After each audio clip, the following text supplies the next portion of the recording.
it's all right, boy. They don't know what they're missing. Just like you guys don't know what you're missing. Hello and welcome to episode. Now I've got to work this one out because that's wibbly wobbly, timey wimey stuff. 232. Because if you don't know, because of lives and jobs and that, we've pre-recorded a few of these. Mainly that big Doctor Who one we did. Yeah, right. The big Doctor Who one. So thanks again to Mike, Andy, and Will for joining us for that. That was a lot of fun. Cracking 59th anniversary.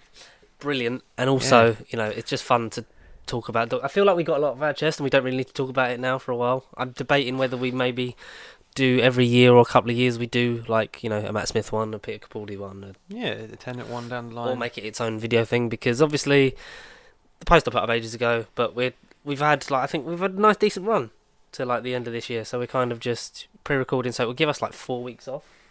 Nice. Because we've done obviously like by the time you're hearing this, like this is the last one of the year, so Happy New Year. It is currently the 30th of December if you're listening to this now. Whoop, whoop. But yeah, so I think we've got 2 more to record, and then like we're back on the 11th of January, which gives us like nice time to sort of relax, enjoy the holiday. And then we're going to come back in January and actually make some decent shit. Don't hold your breath. Oh yeah. Oh yeah. Groovy. And yeah, Connor, at this point, when you listen to this, might have watched What We Do in the Shadows, but maybe currently as we're recording it, I'm hearing a reaction. Yeah, it's so good. Like when I think because you watched like the first 2 minutes like in here, and you were like, "This is amazing." This is amazing. Baby Colin Robinson is the reason why I'm here, and I'm very pleased with what little I have seen. For so much of it, he refuses to call him Colin Robinson. It's like, no, he's not going to be as boring as that prick. Like his whole goal is to raise him like that he's interesting. Like that's half the stuff he does, and it's so. Any digs at anyone called Colin ever? Colin Robinson's a boring name. It's just because he's not showing any signs of being a boring, dull energy vampire, but obviously he probably will end up being, because that's how energy vampires work. They only live 100 years and then something like that, yeah. Die and then are reborn, which was a bit of a shock at the end of last season, because it was like, no, not Colin Robinson, and then it's like, no, he's alright, he's alive. He's alive and well, and Mark Prochka's doing some great work, like some really good shit. And I think the MVP for this year might be Nadja. I think Natasja Dimitru has done some amazing, and Harvey Guillermo for Guillermo. Guerra. Is it Guerra?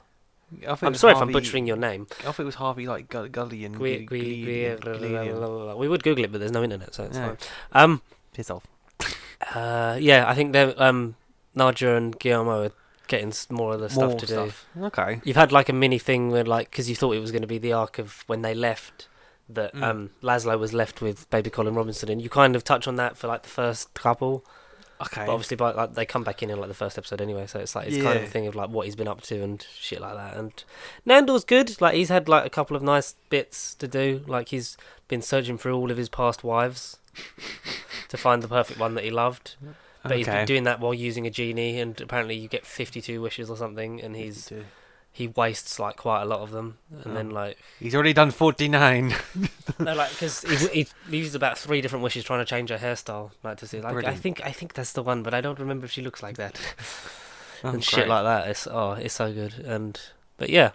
Do we know what this genie looks like? Do we ever see the genie? You see, well, he's called a djinn, so I think it's from more of a like as in it's like got like more of a Europe and like a Dijon, whatever. So I think it's from more of its like European sort of fucking folklore things, because it's like and like the joke with that is like I rubbed hundreds of gin lamps when I was a boy and nothing ever happened, and Guillermo was like, did you try rubbing it the other way? And then like and then like then the gin comes out.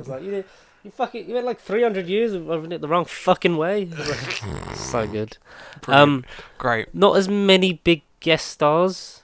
You see a bit of the World Vampiric Count, like the Supreme Vampiric Council. Yeah, that she obviously travels to London for. You see a bit of that. You have obviously. Do you see like Taika Waititi and Jermaine Clement and Tilda Swinton? Do you see any of them? No, they're not. They're not Wesley on. Snipes? They're not on Wesley Snipes. I like that. They're not on the No, they're not on the Supreme Vampiric Council. I don't know, like, because they're on a different thing with the trial and that in season 2. Is that season 2? It's 2. Yeah. But no, all good stuff. I'm really enjoying it, and it's probably my favourite season. And Matt Berry's been nominated for a Critics' Choice Award. I saw that last night. Yes, Best Actor in a Comedy. So Smashing. Go on. Absolutely fantastic. I'd like to thank my father for the nomination. And my son-in-law, Colin. Colin Robinson. The second. Speaking of Colin Robinson, this isn't about what we do in This isn't what we do in the Shadows unfortunately. podcast. Unfortunately, we wish it was. But maybe one day, because as it's the last day of the year, technically, we will be going through our lists, our top 10 of the year. We'll do our honourable mentions. Okay. Like, we don't have to do the whole list because obviously Colin's seen hundreds. I've seen No, not about quite 30 odd, mainly Yeah. because having a child, you don't get out as much. But No, of course. thankfully, streaming services have allowed me A good, decent to library. finally see some of the other online exclusive stuff and the early releases in the year then come onto there, apart from the ones they had to rent or buy, which I didn't do because I can't waste like 15 quid to watch Uncharted, so I've still not seen No, that. no, That's one of that's the only understandable. few I haven't seen. I believe that Bullet Train's on Netflix because I think I watched on Netflix. American Netflix. Is it I American think. Netflix? Yeah, I haven't checked UK Netflix, but for Netflix, American... live on the air. Live on the air. Casual viewing. Popular, it would be on new, wouldn't it? Children, Yeah. released in past year. Nothing. Obviously, the internet's down, so we can see that there's Nothing. Paddington 2, Suits, Troll, new release. Nothing. Nothing is happening. Anyway, Great. I've not seen Bullet Train, but I know that would have been high, and that's one of the only ones I'm gutted I Gutted. haven't watched. You've I missed wanted to out. watch in the cinema. And Nope. That and, And Nope, yeah, I think Nope would have been around the top 10. Obviously, like I don't think it would have been top, Top. Mm. but I think it would have been like fifth or Tip sixth. top form. So on what the would you- sorry. That's all right. Carry No, on. literally, I was just gonna say on the way here, a film that I saw called Amsterdam with Christian Bale, John David Washington, and Is that a streaming one? no, it was in the cinema, but it's on Disney Plus now. I saw a Ah. notification on the way here. Oh, lovely. Well, I mean, 3 weeks ago when we're doing this / today when this is out. Yes. But no, Amsterdam's a fun one. I don't know where it is, but it's a fun one. Yes.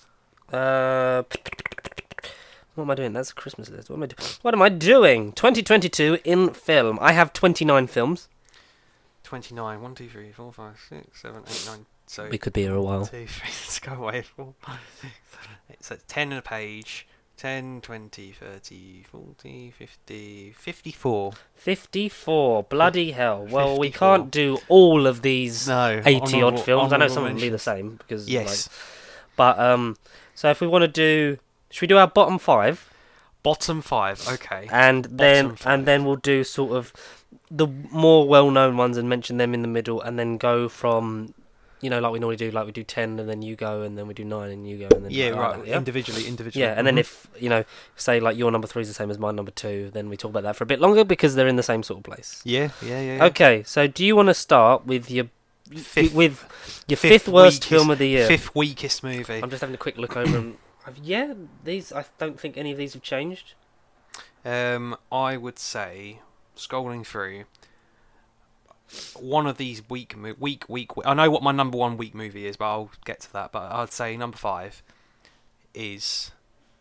Speaking of number 5, the 355, the 355, right at the beginning of the this year. is all right. So this Yeah. is one of the ones that I didn't see. So tell me about it. Well, you didn't miss much. It was only around for about 3 or 4 days, literally, like the first week Well, of then the it calendar combusted. year. Then it combusted. It's not even a bad movie, but it's every spy action movie impossible. Mission Impossible, James Bond, but with females. Oh, so it's got like that Ocean's 8 feel where it's like we're doing Right. this because Ghostbusters 2016 happened. And Ocean's 8 happened, and we want to capitalise on that money-making formula. And it's just... I mean, as we've said in previous episodes of this, like we are far from against female characters. They can Absolutely be done not. well, but don't create things just by either gender flipping them or being like, what if we did this but with women? See? Is she? Well, I mean, there's one Like that... the whole James Bond being a woman thing, right? Let Nomi be a recurring character and give her her own spin-off on Amazon Prime or whatever, and then have a crossover played by different actors, like have her become like Felix Leiter and cross over into the main Bond film timeline. series like every so often. Well, like a great example of Write women women better, you women leading bastards. films is The Woman King with Did you watch that Okoye. this year? I did, yeah. Yeah. Okoye, Danielle Guerrera, So that's an example of a good. John Boyega. Yeah, I was gonna say that's a literally film that's it's done the well. opposite. Yeah, Yeah. the opposite, and that's really good and worth a watch. Yeah, you told me about that, and that did look really interesting. So, what were your problems with the 355? It's just It's legit. Like I keep saying, it's every other film I've seen. It's just bland. I saw every very twist vanilla, coming the twists off of every bat. The villain you see 10 minutes at the beginning. Mm. Oh, I wonder what's happened to him. 3/4 of the way film. Ta-da! It was me all along, and it was like, well, It was me okay. all along. The only two male characters from what I remember in the film, Sebastian Stan. Basically a love interest to one of the main characters. Oh no, oh Jack, don't let go Jack, oh I'm dead, oh let's see you never. And then, oh, it was me all along, I never loved you and now you're going to die. For money and nuclear missiles, what else would it be? In a nutshell. Yeah. It's just everything I saw a million miles away. It's literally just a 5 out of 10 movie. It's not even anything in particular was bad. There's nothing to say about the cinematography or the editing or the visuals. It was just... I was waiting for it to end. It ended, and I don't feel nothing for it. It exists, and that's it. But I suppose if I was like a younger member that hadn't seen the likes of stuff that came before, and this was your first foray into the spy espionage world... then it might have because you wouldn't know like the formula and the tropes and what to expect. That's fair enough. But it was just a very just vanilla film. Were the cast okay? Yeah, but there's Not no one given a that lot. does better. And like, yeah, Nobody does it. Good. In this case, yeah, good. Nobody does it okay. Yeah, All right. it's just okay.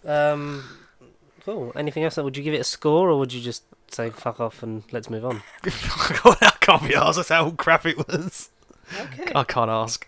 Okay, then I would say that my 5th worst film of the year is... It's a streaming one. A lot of these will be, because obviously from May till now I haven't really got out of the house. Housebound, yeah. I managed to see Thor in July and then Black Panther in November, and that was the gap between my 2 cinema visits, which is a shame because I've not seen Glass Onion in cinemas, and I won't be able to... That's going to be a big omission from this list, because at the time of recording...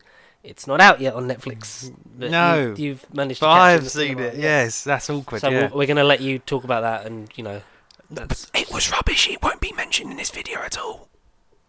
Is he joking? Is he not? So Netflix original film, Falling for Christmas. Very seasonal. I've also not seen Violent Night, which misses out, which is annoying. Annoying, yes. But also, you know... I think is that the one with... Someone was talking about it at work. Lindsay Lohan? Yesterday, 3 weeks ago. Yes. Yeah, someone was talking about that one. It's the classic thing of rich girl injures herself or loses memory, ends up in normal working class town place with a good-looking single father, and they end up falling in love even though she's betrothed to a prince. It's one of them. It's when you talk about your very sort of basic formulaic stuff. That you've seen a million times over. This is every Christmas film from like 2005 onwards. You know, those sort of made for home like straight to DVD quotes / TV movie kind of things. Right. Lindsay Lohan's okay in it, but then when you realise, like, fuck, she's like nearly 40. Like, what happened? What happened to Lindsay Lohan? She's great in Freaky Friday. I'd just say that it was just a lot of it. It was hard, like ranking stuff, because it was like I think you'll agree that there's like 2 levels to enjoying a film. There's enjoying it thematically for it being a good, well-made film, and there's sort of like the way you feel while watching it, like being engrossed in it kind of thing. Indeed, yes. So like films that aren't exactly, that aren't great films, but you enjoy a lot because they were fun when you watched them. Exactly. And even on like repeat viewings, you still get roughly the same feelings. Yeah. Yeah. Obviously lessened because you've seen it before or whatever, but you still get that sense of, it's kind of that bubble sort of like takes you, it's why, you know, probably a lot of people of our generation will always love Spider-Man 2. Spider-Man 2. When we saw that in cinemas, that was one of the best films of all time, and then still watching it now, you get that, wasn't 2004 good? And then you go, really? So there's a lot of films on this list that it's either, like, they kind of fall into the 3, like, they're either, like, flat out bad, boring with some good bits, because, like, all I say, like, you know, especially as the list goes on, like, there's ones that I enjoy. Like, I enjoy most of these, but there's just bits I enjoy more, and there's other stuff that sort of pushes it down after the fact or whatever. But with this, I think with my bottom 5, I can safely say that a lot of them are just flat out either bored. There's only one I would say is terrible, and that's the bottom one. But apart from that, Falling for Christmas, I'd say it's like a 4, maybe a 3. 4. It's just, I just didn't really, it was, maybe it's because I've seen a lot of them films. Like you said with your one, that I just was kind of like, I've seen this before. Yeah. Well, it's interesting you say 4, because my number 4 is the Norse Asgardian god with Love and Thunder. Love and Thunder's in the bottom. But I wasn't feeling the love this time around. The latest time I watched it. This is interesting because I didn't think that.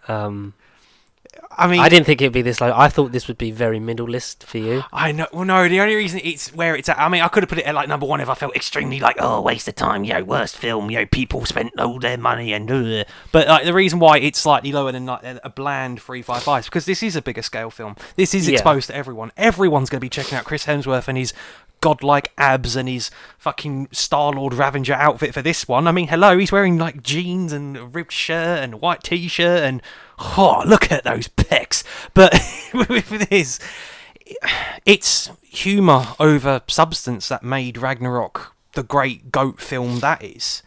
This literally was just stupidness overload. This was style over substance. As we've discussed like over times, but the last couple times I've watched it, there's certain sequences that I think are good, but then it just gets dulled down by the stupidity. And sure, a couple times a screaming goat ain't that bad, but then after you keep seeing it, it's like, this is getting super old really, really quick. Like, why is this happening to me?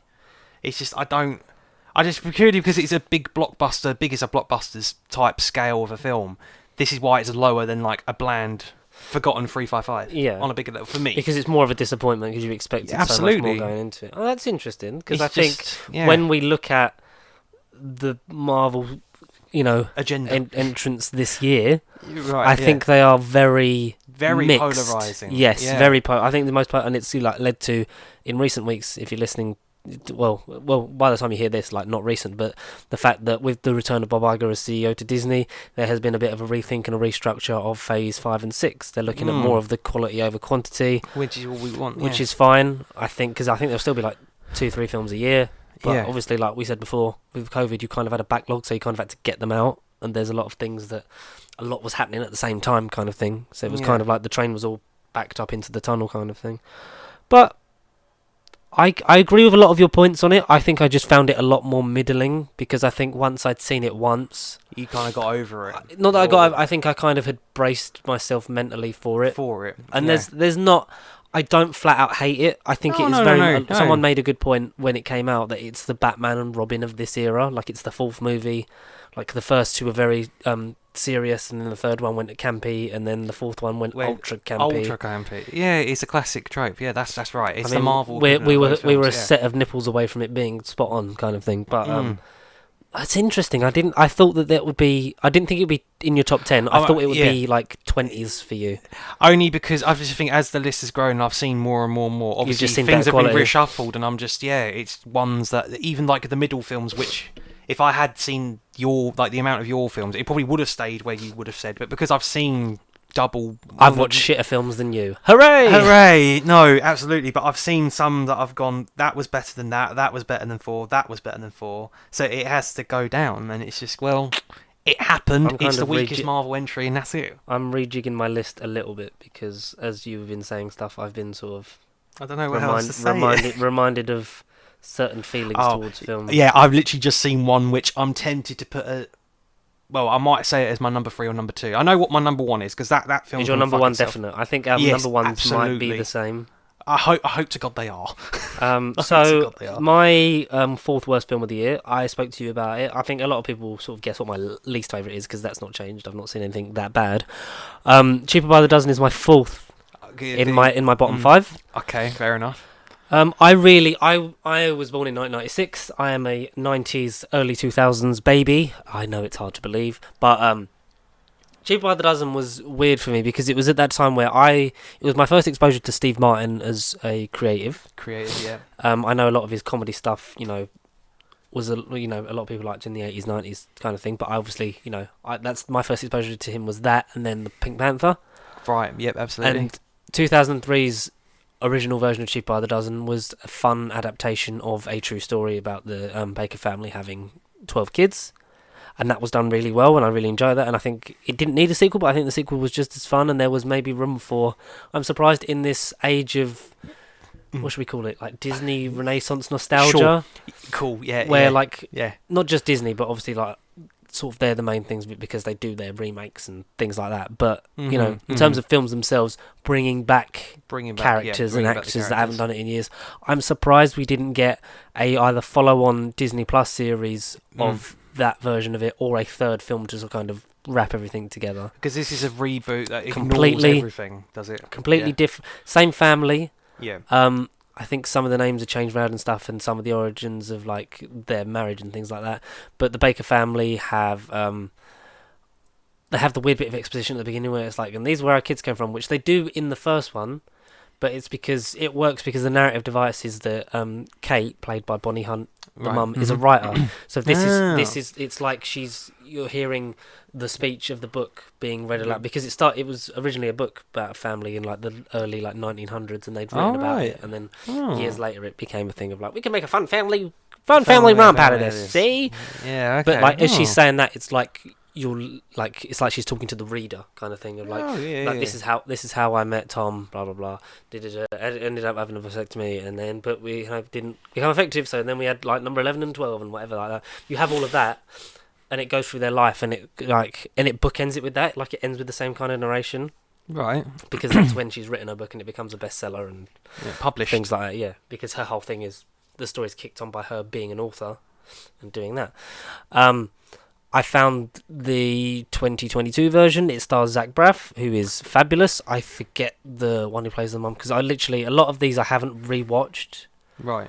But if you're able to get it with the internet, I've literally just turned on the Wi-Fi. But I forget the one who plays the mum. But she's great. Like they're very good. But I think it's just very bare bones. No, connected to that internet. Directed and like Sean Levy directed the first two. Did he? Yeah. Oh. And I think he's on as a producer for this one. For this one. And so who's the director of this one? Who did they... I couldn't tell you off the top of my head. Yeah, it's one of those ones I don't know. But I think what's done here is very sort of mediocre. Like they're a family that runs basically runs a restaurant, and the kids work in it, and it's about they want to like make it big and stuff. Well, not like they want to make it big, like they've got by, but they have the opportunity to make a lot more money and find themselves in a more comfortable place.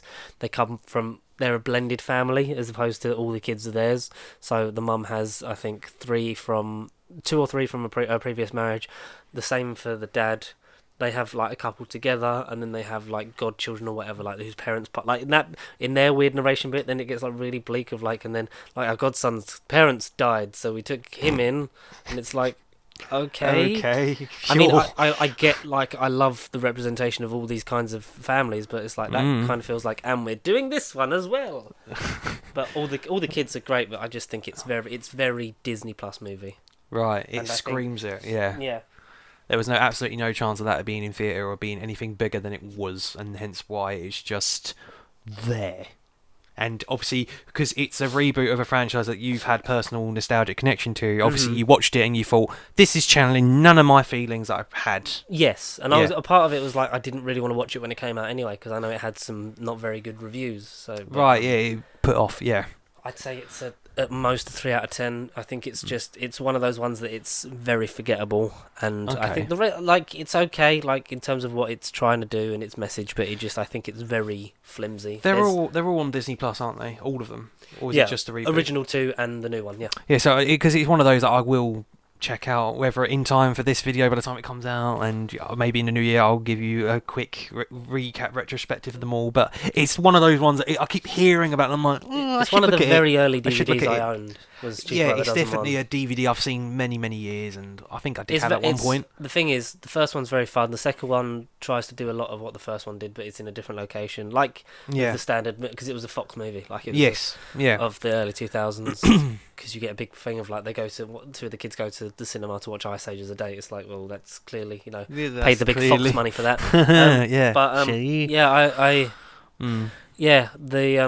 I was apprehensive going into it, and I think I was kind of just sort of underwhelmed by it. The performances, like I said, with what they're given, it's okay.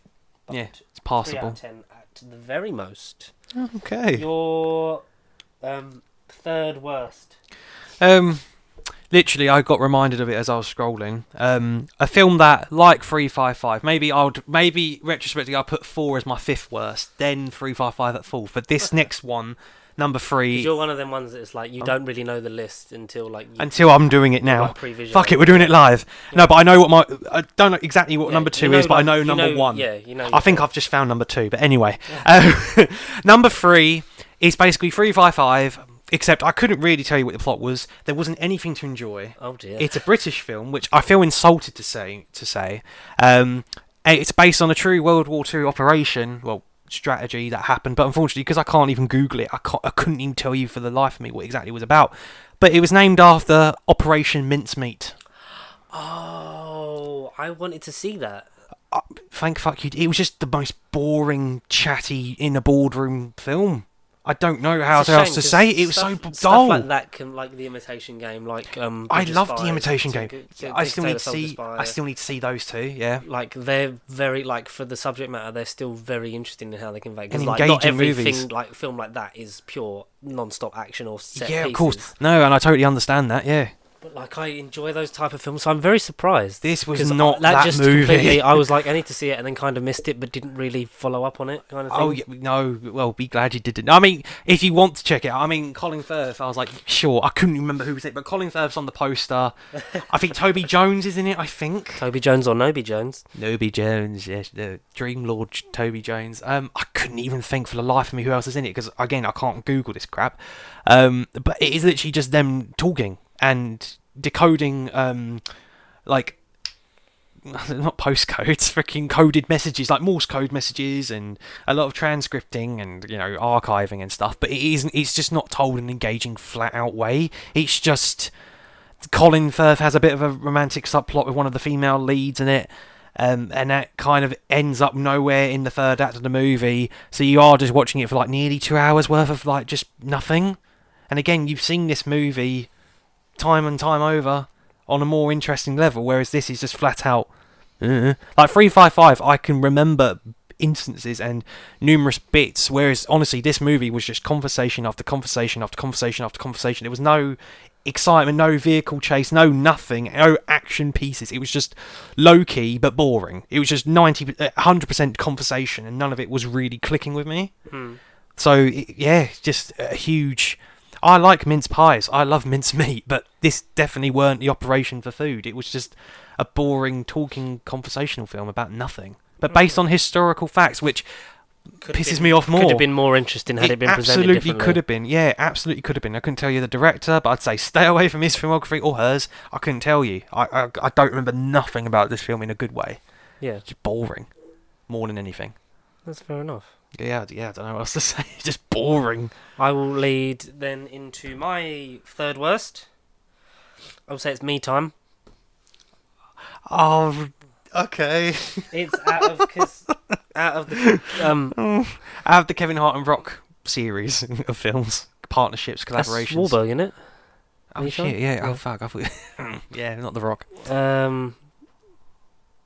Is it Wahlberg? Yeah. Yeah, she's Mark Wahlberg and Kevin Hart. I just I feel like we've seen a lot of this. A lot of these things. It's like I know, a lot of this stuff is like the last filmed during / just post pandemic. So it's like a lot of stuff is limited when you think about it.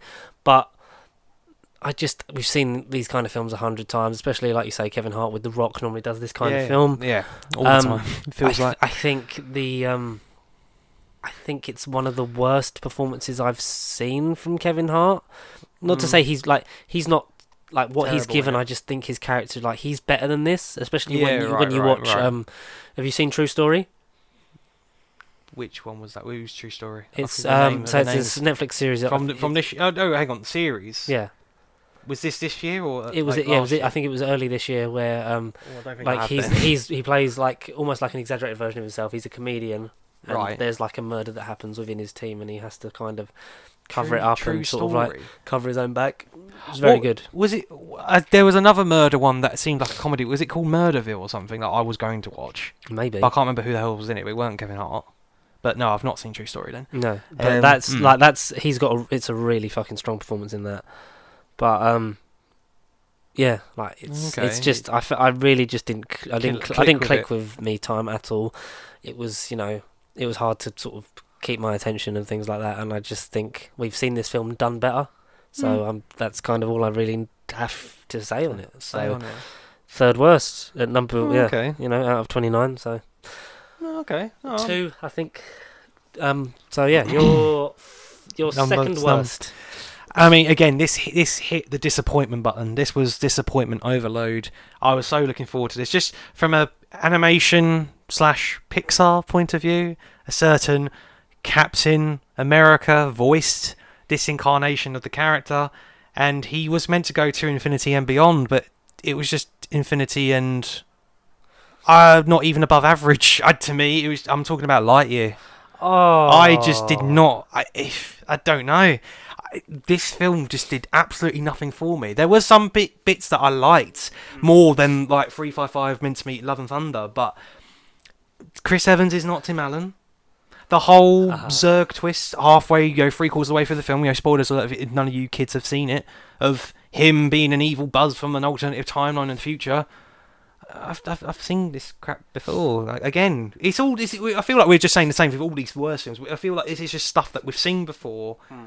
That we haven't gelled with, connected with as much as we wanted to, as much as they were expecting us to, and it's just I didn't like the old man member or the old woman member of the team, because you had like the weird Buzz trio, the Buzz Squad. Oh, what it's called? The Buzz Squad. Yeah, you had his commander's daughter, granddaughter. Which I've got. Granddaughter or daughter? Granddaughter, I'm sure. Granddaughter, yeah.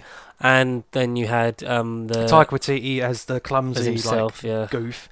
He was the one I didn't like out of all of them. And then you had the older woman that was just kind of there. I think she was good, like comedic relief, because she was kind of like, she's only doing it because she's on. Maybe I'm thinking like her bits are with Taika bits. I don't know. Maybe.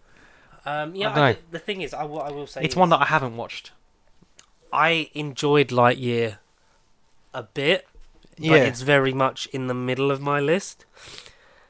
But I will say it's about the same place as Thor: Love and Thunder for me. I'm just being critical today, just looking at these lists. I'm just kind of like, fuck that. No, opinions are opinions. There is no right or wrong answer, and that's why I like, that we do this like every year. We kind of see the same sort of films and then have very different opinions on them. But yeah, Lightyear I just liked because I'm a big Toy Story guy. I didn't like how it was like, oh, this is the movie that Andy saw, because then obviously, like you say, it raises... It's kind of with that, it raises more questions than it answers. Yeah, exactly, yeah. Without it having a thing of like ending with the toys watching the film like in Andy's room or something. Like it wanted to be its own, like, because if you see a lot of the behind the scenes featurettes, like it wanted to be its own thing with that, but still exist within the universe, the Toy Story lore that we know about. Because obviously a lot of the lines are the same, like him in the helmet. We meet again, Buzz Lightyear, for the last time. Yeah, like when he's first on the bed in Toy Story 1 when he's doing it, and there seems to be no sign of intelligent life anywhere. That's almost beat for beat, but like you say, the delivery's completely different. I don't have a problem with Chris Evans, because I think if you wanted archetypal space action hero, I think he's Captain America in space essentially. And I think he works good on that, and it's nice to see him playing type. Like he's playing a stereotype. He's playing like almost like an exaggerated version of Tim Allen. Yeah. In a way. Yeah. And like obviously Tim Allen would be the sort of like clumsier, clunky sort of like comedic one that's brainwashed into thinking that he is Buzz Lightyear. Yeah. But it raises a lot more. I like how it sort of gets the bits into like the jetpack and the laser. Like they become tools. There was cool ideas tools that they use that then then that's how he gets the wing jetpack thing and has the laser built in. Like I love the first act of the movie when he's trying to save the granddaughter's mother, and they go off to the rocket to infinity and beyond, and then I can't remember exactly, something goes wrong. I felt like he ends up through a black hole. 4 years goes past. Every time he tries it. Yeah, and then the montage he keeps doing it for like 40 years, and she kind of die. Well, she does die. Yeah, and I like the lesson is there that he was trying to do it to then go back in time to then save them, so they're not on that rock. But obviously, being stranded on that planet, they all had a life. They had a life, yeah. And he just she married reckless. Her wife, had kids, and then had a granddaughter that then dreams of being a space. The way it ends.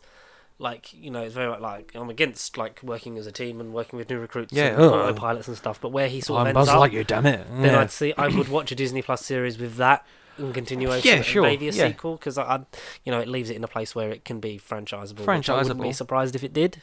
No, I think long as it's better, as long as this future stuff is potentially better than this movie for me, then I just think I was braced for the worst and maybe enjoyed it a bit more. But that's fair enough, because we can talk about the fact that my second worst. So what would you give Lightyear? Would you give it anything? Okay, I'm saying it. I'm going to be a bit. I'll give it a 5.5.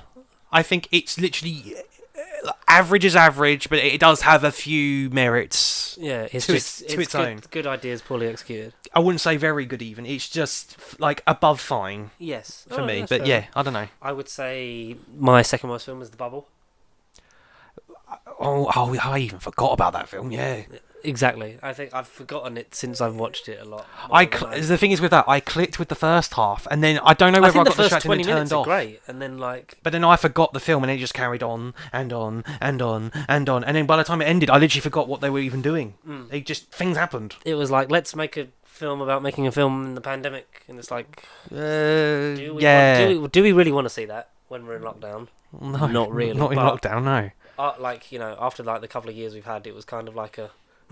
It's not like what's that thing with What's that thing? There was a TV show with Jodie Comer, and there was another Killing thing. Eve. No, it was a different one that Stephen Graham's in. That's good. And I've got internet back, I think. What's fucking Bill Hader, that show that he does? We did Google it, didn't we? Yeah. Is that the one we mentioned last week? We were like, I want to watch that one. Being an actor, yeah.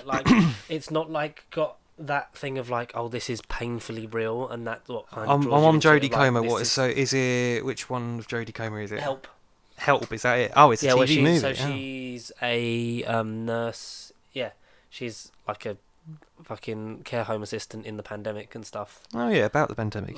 You get that's that real aspect of it, and the same with the Bill Hader show, which name escapes me, but it is fucking amazing. Yeah, I'm on it now. We've got internet. We're up live. We'll do it. We're up live. What are we on? Barry, yes. Fucking Barry Allen, the fastest speedster alive. So it's not got that element of this is so painfully real, but it's ridiculous how true to it is. It's kind of just and here's the things that we think people want to see. And is that a is that a Judd Apatow film, The Bubble? The Bubble. I think it is, but yeah. Karen Gillan's it's got a good cast. It is 2020. I thought it was last year. It is 2022. It's Judd Apatow, and who's it starring? It's got Karen April Fool's Day. So it's got Karen Gillan. Who's it got? Karen Gillan. Karen Gillan, Iris Apatow, Pedro Pascal. I remember him. Leslie Mann. David Duchovny. Yeah. Keegan-Michael Key. Kate McKinnon. I remember this film now. Peter Serafinowicz as well. It's got such a good cast, and it's the images are coming back. It's coming back to me. It's coming back to me. But yeah, I don't know. I literally forgot about this film. I suppose that's the worst film. Yeah. I forgot about it. That's it's a 2 or a 1.5 for me. I just really didn't like it where it goes. It just, like you say, it kind of just goes on and on. You just forget I was the point engaged. Of it. Something happens, and then I switched off, and then it legit just things happened, and it just kept happening. It was. It then felt like I was watching The Happening. I was watching The Happening with Mark Wahlberg, and then the movie kept going. I think we just found a Transformer Beast Wars. What happened? While we've got internet, I'm literally just gonna shit on the directors of Operation Mincemeat and get that up. But while you do that, do your worst. It's your worst now, isn't it? All right, here we go then. So, did you do your second? Your second was Lightyear. I said Lightyear. Yeah. So your worst film of 2022. The worst movie that I absolutely went into. It'd be really funny if it's the same as mine, because I don't think you've seen my one. I don't know. We have got a different list. You've seen a lot of home movies, which I should be watching or have watched by the time this comes out. But yeah. But I feel like you have seen this one. Go on then. It's a franchise that I have got no connection with, no nostalgia, so I didn't care about it. My friend was bigging it up, and it was like, this is Avengers Endgame, but for the dinosaurs. No. My God, Jurassic World Dominion over dog shite. Dominion over turd. I hated this movie, and I hated it. I was so tempted to walk out. I hated it. Oh my God. I hated that movie. Oh my God. Okay. This is when I mention where mine is, you're not going to like it. But, no! Top 5. Tell me why. Because tell me why. Because you're watching 2 movies. Yes. There's too many plots. They are. The cast is too big. There is no actual plot when you think about it in terms of what's the point A to like point the end B. game of it. Yeah. When those characters meet, there's no big. I'm not saying like scripted moment of like, oh my god, generation meets generation. It's literally they just walk into the room and like, all right, oh look, T-Rex, and then they fight the T-Rex, and there's no feeling there. The only positive I have is Jeff Goldblum, but that's because it's him. I feel like Sam Neill and Laura Dern are just there for a cash grab. In my eyes. I see a lot of these points. Yeah, I'm getting everything you're saying. I don't feel it. I just don't feel their connection. Okay. Yeah, I'll shut up for now. Like you said, you've got no connection to the Jurassic franchise because it's not something that you watched growing up. As in, I mean, I've in preparation, I watched Jurassic Park and Jurassic Park 2. I didn't bother with Park 3, and I watched World and Fallen Kingdom. 3 is okay. I think had you seen 3, that would have changed my mind on it. Not changed my mind, but you would have gone like, this isn't the worst one. But also, you would have been like, you kind of get what they were going for with each trilogy. Was kind of a thing of like, because you have to take. The thing with Jurassic Park is you have to take it in a new direction. Oh yeah, I get and that. I think like with Doctor Who, and like many people have said, since it happened, I think Force Awakens did a lot more damage than it did good because Force Awakens was a New Hope again, right? Of course, recontextualized for this generation, for a new generation of watchers, for like to bring the new younger audience in, but in a way that the nostalgia felt, the connection was felt by the people. Yeah. And I think Jurassic World tried to do that with as in the 2015, with the Jurassic Park goodness. And then also, lastly, at one point I hated Chris Pratt isn't even in his movie. Chris Pratt's out of all of 6, he's barely in the movie. That's not necessarily a bad thing because it's Chris Pratt. But still, yeah. But I will say that in the holiday special, that's the most charming he's been in a few years, and I kind of really enjoyed him in that. And I look forward to when all the Guardians die. But, spoiler alert. Pom Clementif has said that it's not the end, but it's certainly going to be very different. Whatever comes after this. It's it's going to be Rocket, and that's going to be the most sad death. But it's horrible. But yeah, I get what you're saying because the one thing the 100% praise that I will give to the Jurassic World trilogy is that it does something different with each film. There is no point each where film's different. Yeah. There is no point where it's and we're going back into the park again. There's elements. We gotta go back. Yeah. There's elements of that, especially with the guy in the end of Dominion, where he's like they're sending all to this like facility, which is essentially like a park, but it works more into the animal rights thing and the protesting, and the characters. I think Claire, Bryce Dallas Howard's character, has the best arc in terms of a character out of that movie. Yeah, I agree. Yeah. Across all 3, or just in across Dominion? All 3. Yeah, I get that. Yeah. So I really, I can praise it for that. I enjoyed it more, but I think it's because I saw it twice and one of them was 4DX. So I think for me, it's one of the, I'll get into it more because it'll come up again later. I won't tell you where. But it will come up again later. Top 5. But I will go if we go on to I get all your points. I get what you're saying. I can see it. I just didn't feel it. But as a kid that was born 2 years after the first one came out, my dad was a big fan of that film and many other things. He's the reason I sort of got into films because at a young age, I saw Back to the Future, I saw Terminator, I saw this. Oh, epic! Yeah, all those kind of films. That's but the first film I'd say is epic. I mean, it's just as the franchise has gone on, none of them have even attempted to hit for me the same strides. No, I think Dominion is not Dominion. I think Fallen Kingdom is the one that comes closest to being the best sequel. So regardless of where 2022 is in your ranking, which obviously you will touch upon, but where would you say this 6th movie is ranked for you? In terms of what would you rank Jurassic World Park? If you were to rank them all now, where would you rank them? I would say that I would do number 1 is head and shoulders above all of them. I'd say Jurassic Park is in number 1. Fallen Kingdom I really had a lot of fun with. Okay, yeah. Because it done like I said, done different bits. It brought in the aspects of the human cloning and that sort of weird gothic horror bit of the house stuff was quite fun. And it was the first one to sort of shift it away from, this is what people would want and, use these animals for. I'd say then I'd have 2, Jurassic Park 2. So it goes Jurassic Park 1, then... 1 Fallen Kingdom, 2... Yeah, okay. 3 Dominion... 2 World, Dominion 3. 2 World Dominion 3. Okay. Alright. Okay, so still Jurassic Park 3 is still weakest for you. Yeah, only because it's like they were like, should we make another one? And they're like, sure, why not? Yeah. And even then, it's bad, but it's a lot of fun bad. Alan, I give the dinosaur fight in the third act. After they had their awkward conversations, they were kind of like, oh my god, generation meets generation, but let's not bring that up. They then have the T-Rex versus T-Rex fight. I rate Bryce Dallas Howard crash landing, parachuting in the jungle. Then you have the kind of great but stupid bit of her walking in the water, and then the dinosaur literally the eyes. Very tense. But why did the fucking dinosaur not eat her? I mean, I know that's movie logic. It's movie logic. I think I know. that type of dinosaur has like it's sound. It was sound, wasn't it? It's not blind, but it's got like very limited. I know, but even so, it literally right at her.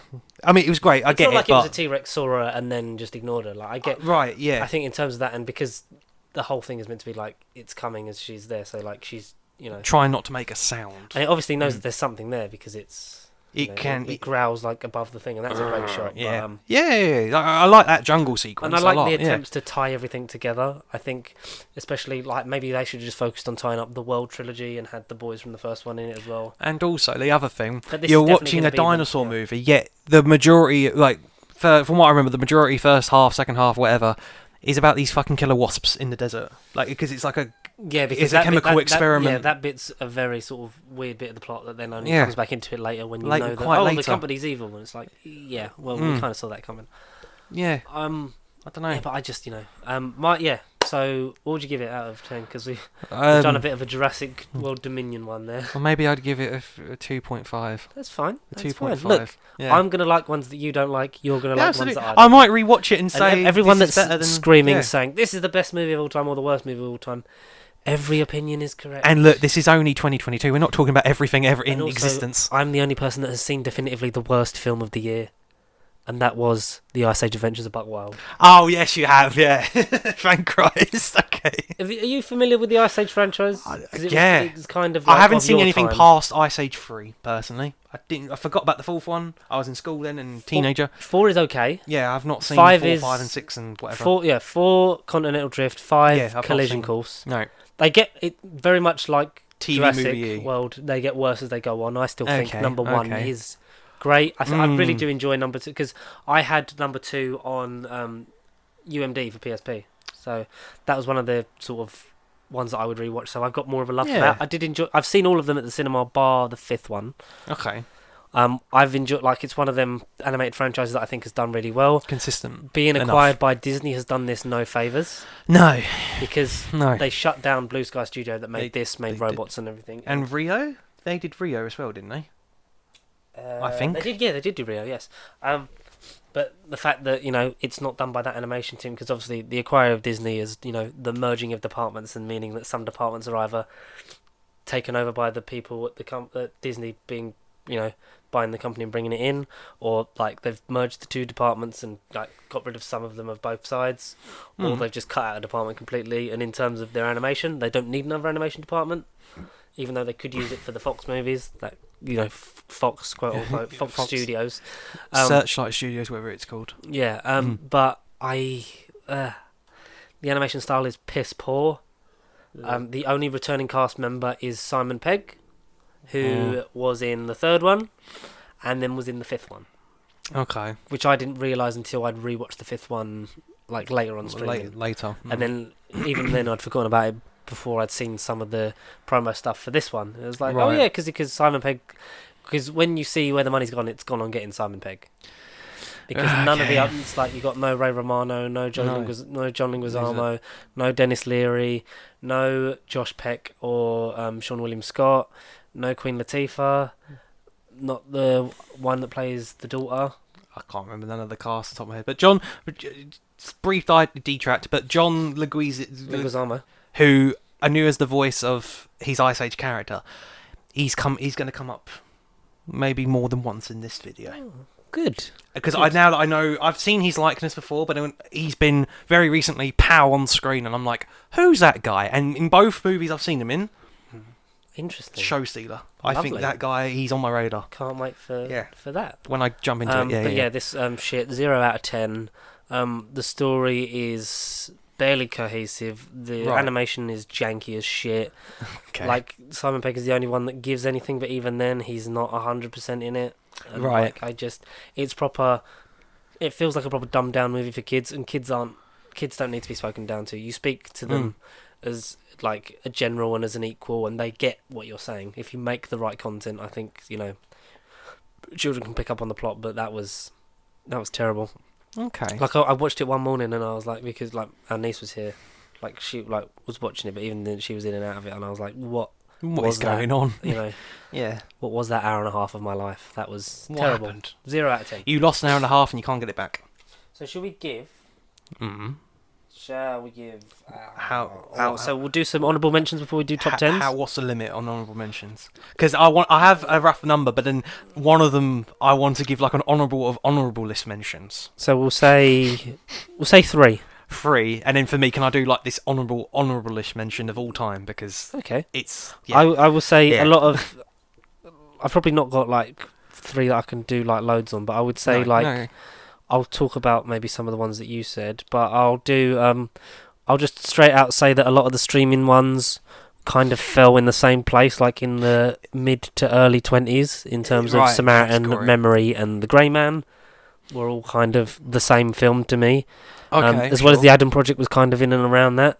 Mm-hmm. The only thing that's broken up by that is Morbius.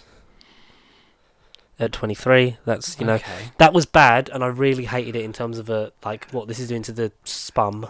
And I mean, Sony got any spum at the minute. Sony Pictures Universe of Marvel characters. They've not had any spum, and I was just like, this is janky shit. But it was, I could remember stuff of it, and I think it's going to be like Smith. It's going to be like The Room of superhero movies. I suppose, yeah. And I don't have a problem with Morbius as such. No, Samaritan, I've still not watched it yet. Day Shift, a lot of the streaming ones are kind of in the same place. I will say that my and like Death on the Nile, I've talked about Lightyear because it's further up, but I'm going to mention I'll mention. Are you going to do? So, are you going to get your 3 honourable out of the way? Because I'm sort of dawdling between the 3 that I want to talk about. Okay, I'll say my 3. Yeah. So the 3 I want to talk about are I will talk about Pinocchio. Okay. Yeah. So that was a number 15. Okay. Out of the retelling of the Disney animated films in live action stuff, but there's a lot of animation and it's CGI and that. I did really enjoy it. Okay, good. I think Tom Hanks is good. I think it's got some differences from the original, like we say. Like, if they're not different, then why? You might as well just watch the original one, like with Beauty and the Beast, and arguably with Lion King. But I really did have a lot of fun with it. I think Tom Hanks has just aged into everyone's grandfather, and it's great. I liked the sort of the Easter eggs of the clocks that he made in his workshop. A lot of them had Disney or Pixar characters on the cuckoo clocks. You had a Toy Story one where Woody would come out of the cuckoo on the back of Bullseye.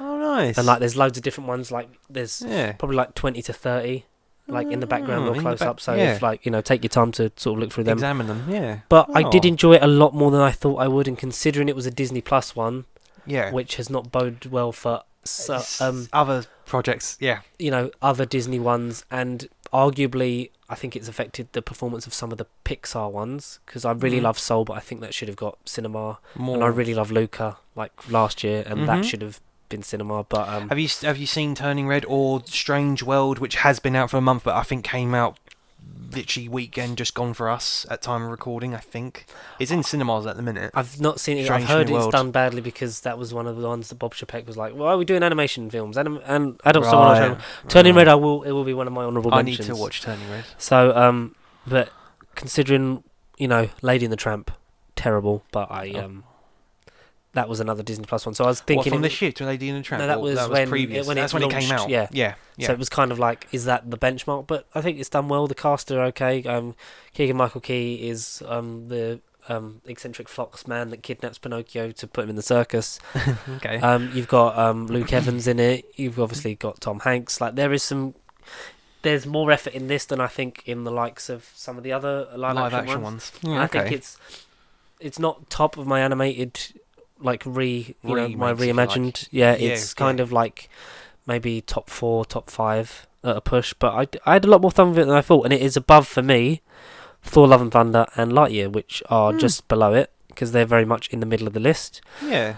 And what I will talk about is the fact that Black Adam sits at number 14. Okay.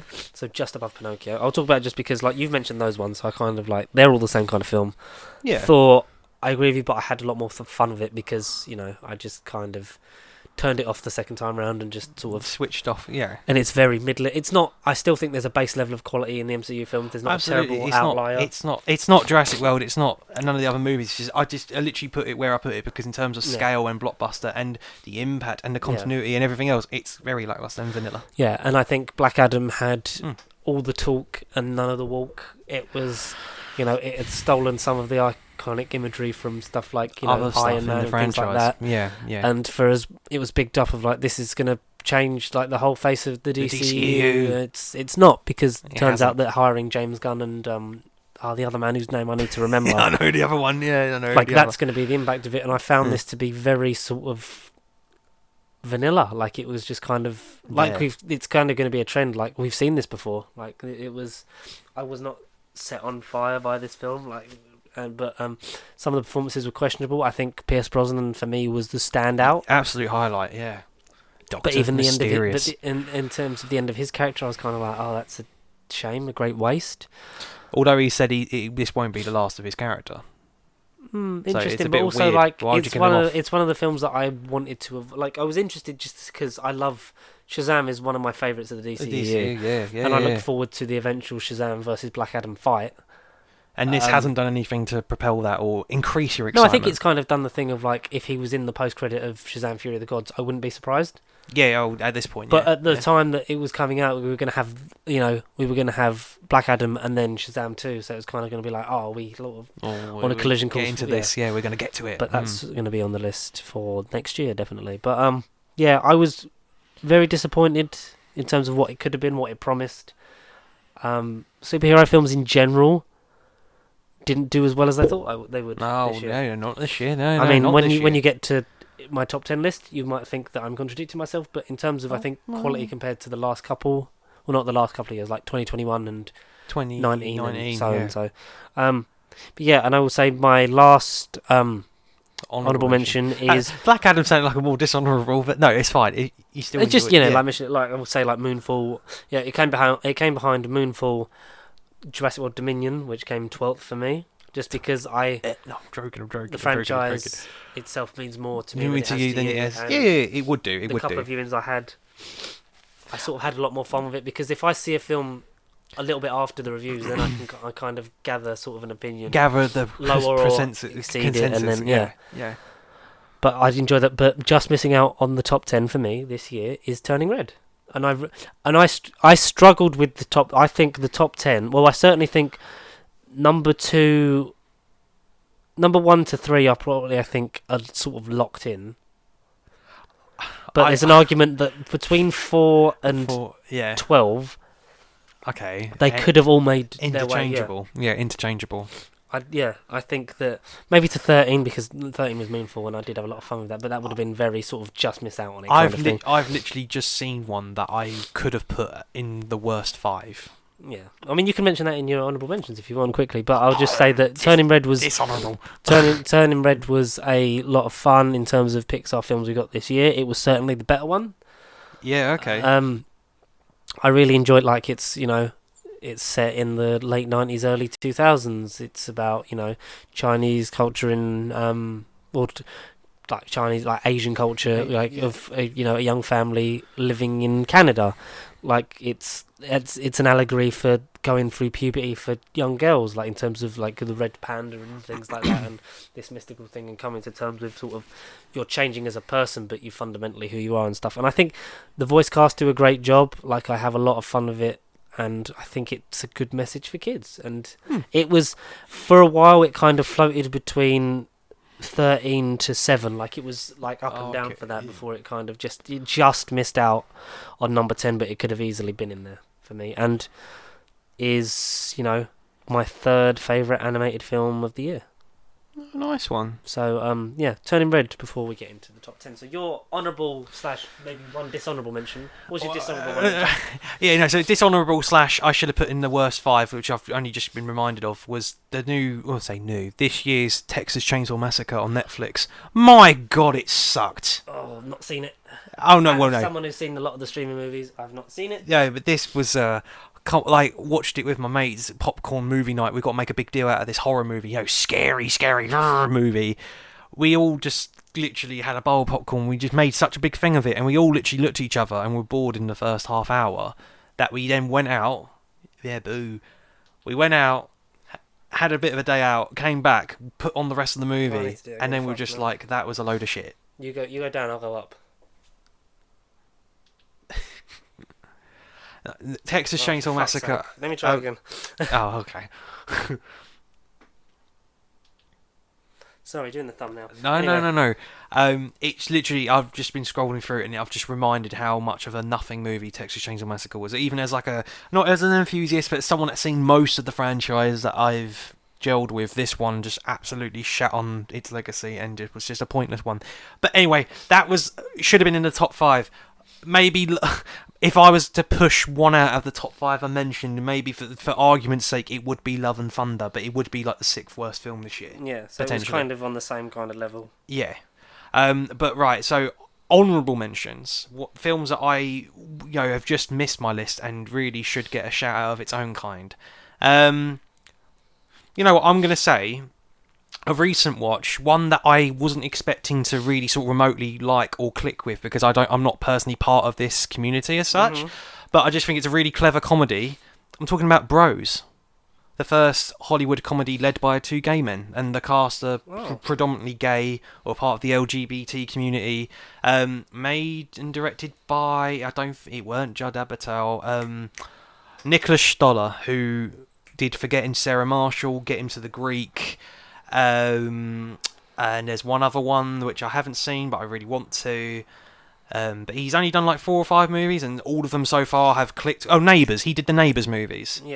But Nicholas Stoller's movies, from what I've seen, have all clicked with me massively, and Bros being the first studio-led gay driven movie, someone that's not part of the community, I thought it was just going to be more of a dig, but I thought the humour was going to sort of misfire and sort of take digs at the community and, come across a bit tongue-in-cheek. In a more positive light than you. Absolutely, yeah, absolutely. And Billy Eichner and Luke McFarlane, the 2 leads, essentially, as far as rom-coms go, you have seen it before, but again, this is a fresh take, fresh spin. I don't think there's a single cast member in this that wasn't sort of 100% straight. Everyone had their perks and quirks and was free to embrace themselves. And as a comedy that, again, it could have been a lot more offensive, a lot more of a misfire, and it could have been so much worse. It's got one of the best reviews all year in terms of scores and box office. It was just a comedy that me and Mum both saw. Yeah. We both went, wow, they actually did the LGBT community a bit of justice. Oh, nice. So I know Bros was a really sort of remarkable, wow, that was a great comedy movie. Yeah, that will hold with me as time goes on. Oh, that's good. But yeah, I just thought, Bros. Nicholas Stoller, check his stuff out. Forgetting Sarah Marshall was a comedy I saw maybe last year, and again, really, I remember seeing that on ITV years ago. I still You, Me and Dupree and those kind of films. I still need to see Get Him to the Greek. And Neighbours, I'm sure I did see Neighbours. I think Russell Brand isn't terrible in films he's in, but no. But Bros, I think for me, from what I've seen, is the best out of his bunch. Cool. Nicholas Stoller's bunch for me. Nice. See, bro, I think this is, it's great that, if you haven't seen any of these films, you at the home, the audience, go check them out, or let us know what yours are if you have any differing or, same opinions. Same opinions, yeah. It's nice to be positive. Absolutely. Because I know, we shout on those films, but it's take jabs and stabbed at those films. Not be the only. This is meant to be about a positive look on the year, so it's nice that you found a film that was. But in probably terms weren't of Bros, expecting to enjoy absolutely. As much as you did. But for a subject and community that I'm not actively part of, I don't have any particular feelings towards, or I'm very on the outskirts of it, really. And again, the film, if it was done by a majority, it's not made for you, is it? I'm not I'm not the target audience. Absolutely not. But absolutely not. You can find that endearing and sort of a positive, like you say, like for it to be portrayed positively, considering amazingly, considering all the hate that unfortunately the LGBT plus community have had to deal with over not just like the last few years, but in terms of like centuries. Yeah, the dawn of but time. Especially in terms of media, like in terms of representation, in terms of like feelings from certain countries or places or people. Yeah, it's nice that something wholeheartedly positive. Massively has come out the other side, and we are able to enjoy it. Like Bros, I'll definitely have to write that down and look that one up when it comes on streaming, or if I see it on Amazon and go, oh, that's the one Connor said. Definitely, Bros. Definitely give, because there's a few in here that's like you wouldn't own, but like stuff like that you kind of think like that's a good one to put on the shelf. To put in the archive. You know, like how like they have the BBFC kind of like archive of like, you know, the most important information films. Yeah, like Criterion, like Arrow video stuff like boutique labels and stuff like that can become like important to, you know, what comes down the line. Yeah, of course, absolutely. But yeah, Bros. Then I love that you've talked really eloquently and like passionately about the LGBTQ plus community, and then it will be like, and now the one where they all mash together, they all die. The one where Thor's head comes off. I like that one. Okay. Go on, what's your second honourable mention? You can name like a couple that are just like in and around. Like, so I'm going to do like a cheeky joint because there's two horror here. There's no room. No, it's two horror movies that very much came out at the same time, but I both saw and were both amazing for different reasons. Smile. Yes. And Barbarian. Oh, I heard a lot of good stuff about Barbarian. Barbarian, do not search, do not read anything about it. Go into it completely blind and switch your brain off and be immersed. Smile, the trailer makes it look more of a generic-y, like, supernatural, stupid horror movie. But there's more talks about mental health in it that I was expecting. It does go towards the silly, stupid side in the third act, but it doesn't tell you it in the trailer. It doesn't. But then that's the thing. Like other YouTubers and critics I've seen that are more like deep dived in the horror genre have said, I've seen it before. It's not in my top 10, but like I still really appreciated what the director did with Smile. But it's one with me that me and one of my mates both went to see. I mean, it's a film I certainly wouldn't have seen on my own. And Barbarian I did see on my own, and oh my god, I thought that Barbarian in particular was like the most 100 minutes intense experience thrill ride I've ever had. Especially deep dark in a big cinema. That was horrible. Do not see that on your own. Yeah. No, but essentially, I don't think one can outdo the other. Hence why I've mentioned both. They're kind of at the same level for you, but very enjoyable. Incredible. Both incredible films.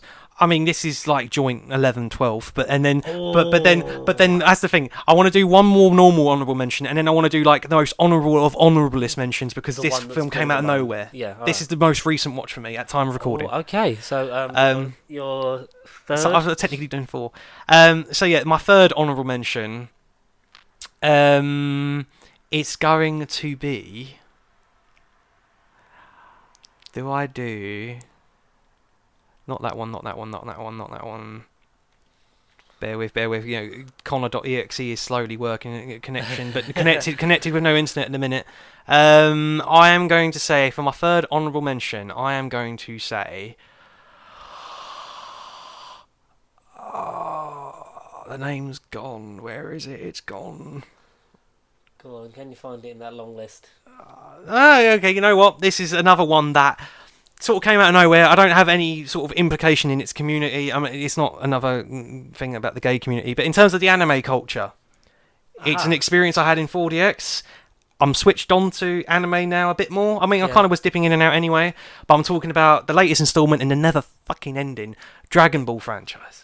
Dragon Ball... You did say when you saw that was one of the best 4DX experiences you had. Dragon Ball Superhero, yeah. So the third Dragon Ball Super movie set after Dragon Ball Z, and Dragon Ball Super being like a sequel TV show that is still in development because it originally ended around 2018 time, and then because of this movie and the success of the movies have done, they're continuing it, at least in Japan, early next year. The episodes are coming out very early next year. I liked Dragon Ball Z and Dragon Ball Evolution. But probably the best 4DX experience of my life. I remember you saying that at the time you saw it, and it was one of those ones that kind of like it passed me by. It was like, yeah, like I liked it as a kid watching the anime. Obviously, like I wasn't like super into it and didn't probably get much of it as I should because I was only like 7-8 years old. But like I think it was like these are interesting characters and the fights and stuff are great. But yeah, because I remember you saying about this. But I mean, this was another lesson for me that I don't have to sort of revise every franchise and know every instalment going in, because that's just, if I'm watching Fast and Furious 9, I am like, that's how I started getting into these films. Like Fast and Furious 9, or Hobbs and Shaw came out, so then I was like, fuck, I haven't seen none of the Fast and Furious. That's when but I do that with everything that I try to see. If it's a franchise, I try and rewatch the previous ones to go into, so I know what to expect a little bit. But Dragon Ball Super, and all Dragon Ball in general, there's so many years of material, so many years of episodes, and you should watch this before this, and watch orders and stuff, but this literally was just, fuck it. Me and my mate both saw it, we both had no idea what we were getting ourselves in for. We both almost had seizures, and I'm surprised it didn't come out bruised because of how intense the chairs and experience. If you wanted to be in a Saturday morning cartoon, that's how you just dropped right in the middle of it. Dramatic, but even if it's like the camera was panning or you tilt of the head, like it weren't even over dramatic, like you really felt it. Yeah. But it was like, oh my god, nothing's happening yet. I feel like I'm going to die. In the best way. I'm about to be beaten up to music. I'm surprised I weren't bruised and like dislocated, but or flying in midair. But no, it's just anime is another thing where I weren't really bothered about. But then after watching that, I'm slowly ranking my way through Dragon Ball, and I'm enjoying every bit of it. But when I eventually get to Dragon Ball Super Superhero again, probably in like 2 years, knowing the amount of shit I need to catch up on, you'll have a newfound appreciation for it. Yeah, absolutely. Cool. And your honourable mention. So basically, my most recent watch of time of recording. Again, the only reason why this is like honourable, and when I say honourable, it's because it's probably the weakest genre of films for me. And I'm talking about jolly old Saint Nick's season himself, Christmas films. Yeah. There's just nothing about the Christmas films that really impress me. It's going to be. So Do you really? Yeah. So because like you said before, because I told you're not big into Christmas films. As such, yeah, we just never have. I never grew up with them. This is an honourable mention, not because it's borderline or like one of the best. It's because you are genuinely surprised by how good this. But even so, if I was just to break down action movie, surprisingly, it might genuinely have been like a good. If you're talking like top 10 action movies of this year, this might be in the top 3. I think it was that good. This could have been on the top 10, but because there's so many other ones that I feel like I need to talk about. How close is it to your top 10? This is basically number 11. So, alright, Barbarian and Smile would have been like, I don't know, 13, 14. So Dragon Ball maybe 12. Yeah, so them are all kind of like 11, mid 12 to 15 kind of thing. Very good to great tier, and then obviously the top 10 is like, out, yeah, exactly, like, yeah. Might not be perfect to everyone, but it's the enjoyment we got out of it along the way. So I know absolutely. What it is, so tell us. I mean, anyone that's watched Stranger Things know how great David Harbour as Sheriff Hopper is. Yes. And how bad Hellboy was. Oh, absolutely how bad Hellboy was. But in a way, the blessing... Would you like some tea and toast and a bit of black pudding? It only took one. If something like that was in this movie, that would have just took me right out. But no, just thank God that movie happened in a way, because at least this is definitely franchise worthy. There's talks about a franchise for this. We need to know who Mrs. Claus is. We need to know about his elves. We need to know what he gets up to at the North Pole. This was kind of marketed as almost like John Wick, but it's Santa. Santa Claus. And you're of course talking about Violent Night. And oh my god, do not take your kids to see this film. It looks like a lot of fun, and I have wanted to watch it. It's a 15. Do not take your kids to see this film. But amazingly, in a nutshell, it still has that sit-down, warmth, cozy Christmas feeling. A family coming to. It's still a Christmas film. It isn't just an action movie that takes the piss and kills people and decapitates people because Santa. Fuck yeah! Like he still does what he does because of the plot, but they still have that warm, cozy feeling of getting down with your family at the end and opening up presents and believing in Santa. Spoiler alert: he's not real. He is as real as you want him to be. Exactly. And after watching this, this is the one Christmas movie in my lifetime at the minute that I'm going to be watching every Christmas. I am going to be watching this all the time. I think that is a Christmas miracle in itself. Exactly. For someone that don't believe in this genre of films as such, I'm not digging at Christmas in general, but it's just not really connected to it, like you said. You've not really ever enjoyed one outright. Right. Sort of like me, there have been some connections to the holiday make it so that you're like, I have to watch a Christmassy thing. There have been some that I've watched this Christmas purely because of Mum's recommendation that I've kind of gone, yeah, okay, but they're not ones that I'd go on my hands and knees to be like, oh my god. Or when I have like kids of my own one day, potentially it will be different when that hits, but they won't be like, oh my god, let's all watch this, let's all watch that. Oh son, you're gonna love this. But when I say to myself, you're gonna love Violent Night, and you will be violent. No, but it just doesn't shy away from anything. It's great, and it really just. It did have that warm, cosy Christmas feeling. Like how it shouldn't have been as good as it was, but it did all come together in a neat little Christmas pudding. It is honestly like the best Christmas movie I've seen, hands down for me. Okay, it was just brilliant, amazing. That's the honourable mention. So we'll get on to the top 10s. So do you want to go first or second? I'll go second. I need to recover. Okay. So we'll do what we did last year. We do each number, so 10 to 10 to 9 to 9, etc. And so on. So I will start off with my number 10 is a streaming film. Okay, good. I like to see the internet. Like most of them, streaming. Sorry, I forgot to put one. Streaming. I forgot to put one worst film on the list. On streaming, but it came out in the cinema, and that's so. The majority of my top 10, I've watched them on streaming, but some of them did come out in the cinema. Sorry, you're missed out on your top 10. No, I was saying after. Yeah, because I know what your.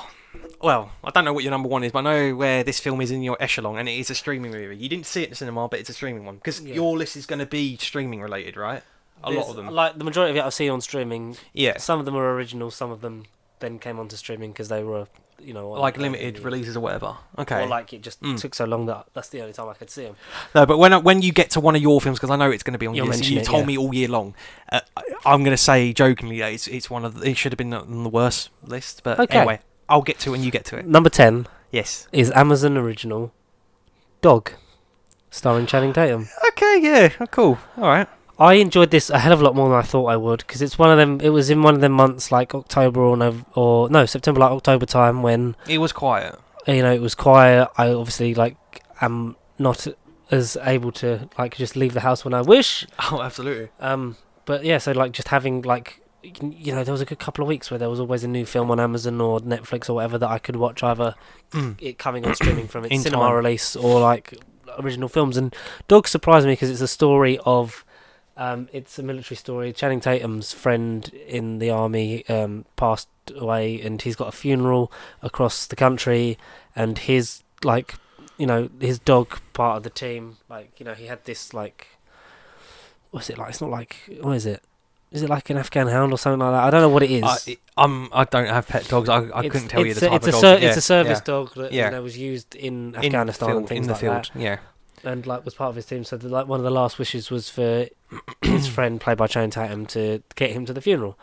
And the obvious thing is after the dog gets there, it's either going to be retrained and sent back in, or if no one takes it in and rehabilitates it, which these dogs kind of have to do, then it will get put down. So it's kind of thing of that in the end they're going to become friends, and he's going to adopt him or whatever, and that's that still does happen, spoilers, but the whole journey, there's a lot more fun to be had in it. There's in terms of, it's essentially, in the most basic terms, it is a road trip movie, and the characters that you meet, the journey and character arc that you go on with Channing Tatum's character takes you in some unexpected places, and I really did enjoy this movie. It kind of came out of nowhere for me. It was kind of we'll just put this on because it's an easy watch because we've got nothing else to watch. Oh, I really kind of had that. Oh, look, it's about a dog. Let's go and watch a dog film, and then you're like, oh, this is different, but in a good way. Yeah, really loved it. So I would say a solid 8 out of 10 to start with for the top 10. And like I said last year, a lot of these films I love, even the ones that missed out on the top 10. There's just however many films that I loved more. Yeah, right. And it might not be for you, but Dog on Amazon. Your go. Dog. Okay. Number 10. I'm gonna have to say. Oh, I like this because you're kind of just figuring it out with us. I am thinking. I'm literally on my phone reading, trying to process all the memories I had whilst watching films and trying to come to some sort of decision. And you're watching me fail right at this particular minute, as there's too many down the Panopticon archive. Number 10. On the bottom page, I mean, not that you can see it, but there's I know, I've already mentioned one of them. So on the last page, my 4 most recent watches are probably going to be on this list. That's all right. But yeah, anyway. They're more fresh in your mind. So number 10 for you. Number 10. I'm going to say The Northman by Robert Eggers.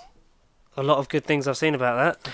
Yes. I don't particularly know, out of his 3 films, I don't know whether I'd say it's the best of his 3, kind of like a certain Jordan Peele. He's done a trilogy of movies now, and they're kind of in the nexus as to where I'd rank them. I think right now I'd say The Lighthouse is still his best work. Then I'd put this second, and then The Witch third. Even though I rewatched The Witch recently and I loved it. Yeah. However, this is a Viking action movie. And, alright, you're probably thinking, alright, cool, but I've watched the series Vikings on Amazon Prime, and that's literally as gory, and I've only seen snippets, but that is literally as gory and as violent as an action movie as you think it would be about Vikings. Yeah. This isn't that. So, to kind of subvert expectations and to just kind of put you in the blender, this wasn't the movie I thought it was going to be going in. However, knowing what The Witch and The Lighthouse were, I knew it wasn't going to be a conventional / normal, accessible for the casual audience. This was going to be a slow burn. This was going to be a slow story that did have a bit of a meaning and an arc to it in the end. But essentially, you've got Alexander Skarsgård as this Viking warrior, essentially, who... hang on. Fuck. Technical difficulties. Hang on. Essentially, Alexander Skarsgård is a prince, really a Viking underrated, prince. Really underrated actor. I quite like Alex Skarsgård. True Blood, amazing. I get him in more things. Alexander Skarsgård is a Viking prince that essentially his dad was the king that has been killed, and his mother was played by Nicole Kidman. Yeah. But who was his dad? Who was his daddy?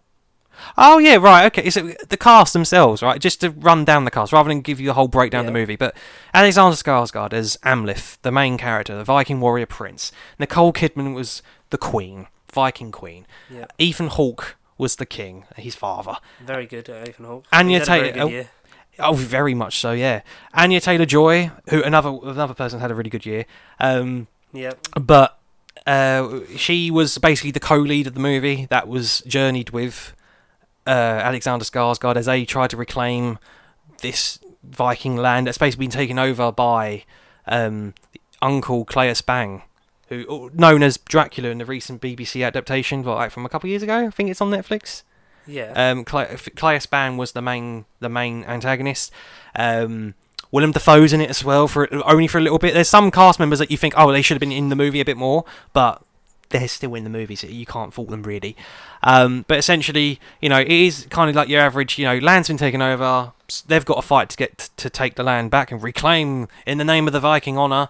But it's more of a character piece and more of a thematical approach to how Vikings were at that time, and just a deep dive into the more mythological and neurology aspects of the Vikings themselves, as opposed to being an action revenge movie. You do get to those sequences, and when they do, they pop off screen. The cinematography is absolutely gorgeous, and if you're talking cinematography, this would be in the top 5. Yeah. I think this is absolutely visually stunning and insane. A lot of people said that it does look gorgeous. Absolutely, the 4K I cannot wait to have.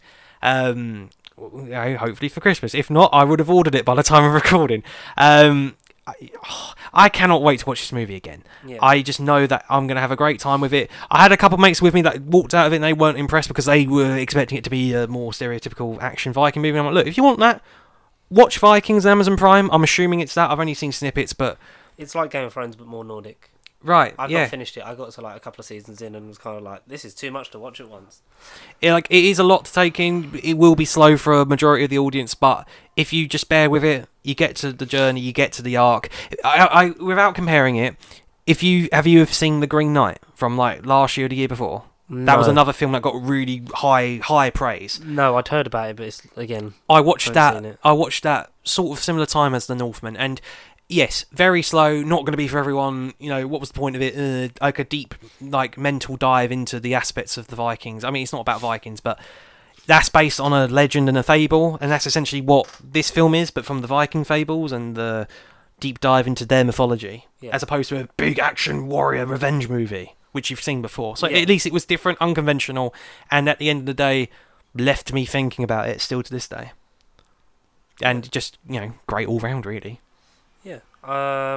Cool. What would you give it?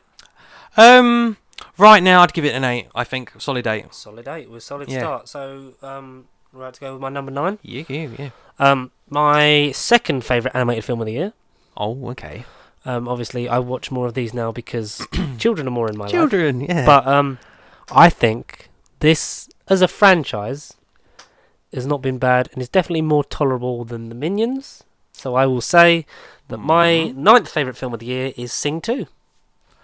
Fair enough, yeah. I really enjoy, I like Sing. That was a I good like film. The first one, yeah. That's one that I've watched here a lot because obviously my niece is 3 years old, so it's one of them it's contemporary pop songs sung by celebrities voicing animals. Woo! And the cast is very good. In this one you had a lot of the cast returning, Taron Egerton, who can sing. He can sing. You had obviously you got Matthew McConaughey, Scarlett Johansson, you've got Nick Offerman and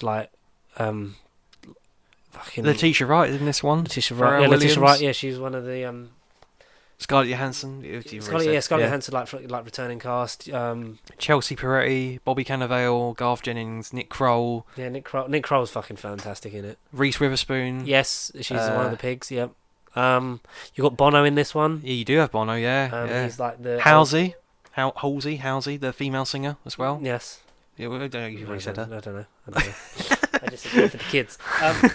But in terms of the first thing, they have a singing competition to fund the keeping the theatre open that is Matthew McConaughey's character's dad always dreamed of having, so he managed to save up from his car washing job and then buy this place, and it's in ruin, but by the end of it they have enough money to open it, and you open this film with them doing amazing performances and continuing, and then it's this big time producer that needs this new great musical thing idea for basically their version of Vegas, to have their theatre in a residential thing. And he promises to get this old singer out of retirement who's played by Bono, because after his wife died, he quit the music industry and is hard to find. And it's that thing, and it's very much it's along terms of stuff like the Muppets kind of thing, where it would be you want you're trying to do this show but everything's getting changed by Hollywood essentially, parentheses. And I think it's really good, really enjoyable, and doesn't I think is the positive point for a lot of this kid stuff, doesn't dumb it down or talk to them in a condescending way. It just shows them the story, and kids grasp what they grasp, they get the bare bones of it, and as they get older they see more of the nuance and sort of the sort of similarities with real life, Hollywood, so to speak. And it's really good, and I would say it's another 8 out of 10 for me. My number 9. I like Sing. Yeah, that was a good shout. I rewatched the first one in particular for the second one, and they both felt like a really nice companion piece. It weren't just let's make a sequel because sequels, damn it. It felt like a nice. It could have been like that, but I think made by the same company as Despicable Me, and it's not nearly as fucking egregious. Yeah. No, fair enough. Your number 9, Kaka. I'm gonna. Sorry. I'm gonna take the time to celebrate an actor that I didn't really care about at the beginning of the year. You always said, what about such and such's films? And I was like, I've only seen XYZ films. This is interesting because I've got no idea who he's talking about. Who is it? You do. I've told him at the time. I told you about this film enough. Okay. I'm talking about none other than Nick friggin' Cage. The Unbearable Weight of Massive Talent. That came on Amazon Prime and I've still not watched it yet. It did. There was one of the things I was like, I need to watch. I was going to watch it this week. I was like, I need to watch it and get it on the list, but from everything you told me about that film, that fabulous. Comedy, yeah. The only negative, I think, it does kind of dwindle between second to third act. Pacing is off for 5-10 minutes, but other than that, I think flawless movie that just takes the piss of one of for the American Hollywood icons, someone that I didn't necessarily grow up with, but upon seeing the film and having since watched a lot more of Nick Cage, I've gone to appreciate him. I've seen enough interviews of this man all year round. I've rewatched the film enough all years round. It is literally a pure tribute in a loving way to the man and the icon known as Nick Cage. Yeah. It is literally every fan's fever dream. It's Nick Cage in a film for, I don't know, 2 hours. I think it's just under 2 hours, but it doesn't fly by. Minus maybe 5-10 minutes, but it doesn't drag at all. Pedro Pascal is on fine form in this as well as a co-comedian lead. Better than anything he would have done in The Bubble. My God, Pedro Pascal should really get a shout out just for his run in the movie as well. There's so many quotable scenes, and imagery, not just from the trailer. It's just a movie that legit won't leave me, and it was amazing. Nicolas Cage, unbearable weight of massive talent. Go and stream it on Amazon Prime right now, or 3 weeks ago by the time we're recording this, and I'll be definitely doing the same. It's a phenomenal movie in its own right. That's cool, man. Yeah. Nick Cage. That's a perfect sum up of that film. Nick Cage. I think I found an IMDb page with all the stuff releasing next year, so we can. Oh, brilliant! Okay, cool. Yeah, so that's easier when we're like, I'll cut this bit out, but like for when we do the next episode. So my number 8 is a Marvel film that released this year. Ooh. 50-50 guess as to which one, folks. Get your bets in now. I think 90% of you will guess that it is not the one that came out most recently. It is number 8 for me is Marvel's Doctor Strange in the Multiverse of Madness. Okay. And so, I've had a bit of an up and down with this film. Understandable. I agree with you completely. So the whole internet got behind this thing, especially after No Way Home, that every single character's going to cameo in things, and I think, with stuff like Secret Wars now announced and coming out, like that's going to be the film where you get all that stuff. Like, you're going to safe to say. You're going to have bits and pieces that throughout this multiverse saga, but that's going to be the culmination of Secret Wars. Is going to be essentially every character from the last 20 odd years of Marvel films are going to be there in some capacity. Hopefully, Eric Banner Hulk is what I'm hoping for in some way.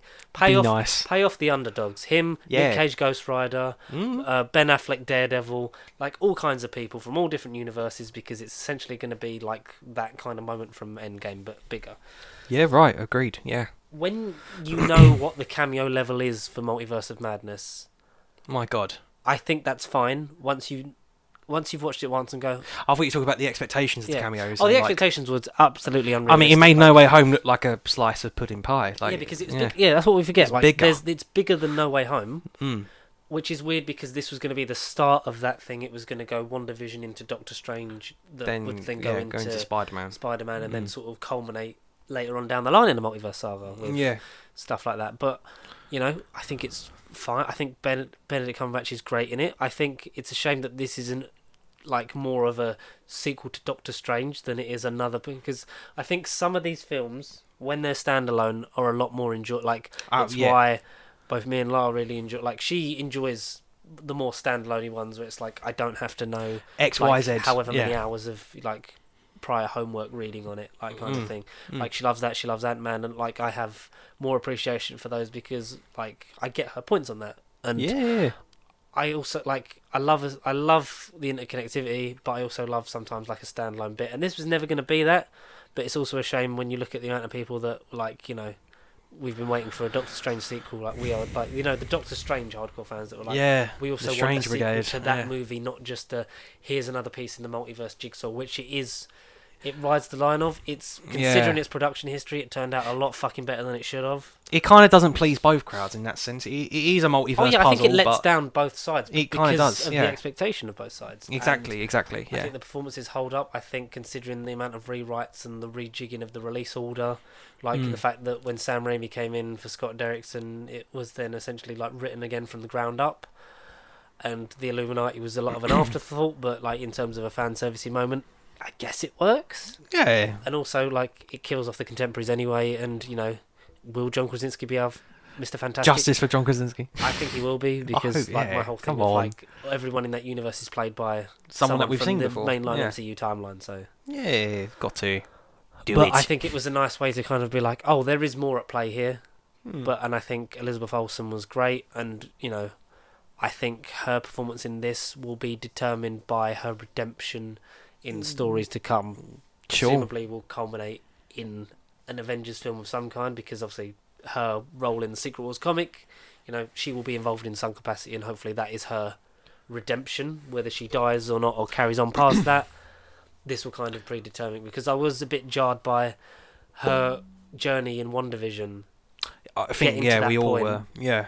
And then it's kind of like she kind of snaps again, but like you get it because the mental anguish and breakdown from losing all those people were loved ones. Like, I get it, but it was fantastically directed. I think it was Sam Raimi, but held back. Like, he was very dialed back. Sure, the horror elements and shots that he did were like, just let him loose. Reminiscent of his work. Let him off the lead and just let him run a little bit more with that, because it did look great. And like I say, the main cast, and what's her name? Xochitl Gomez.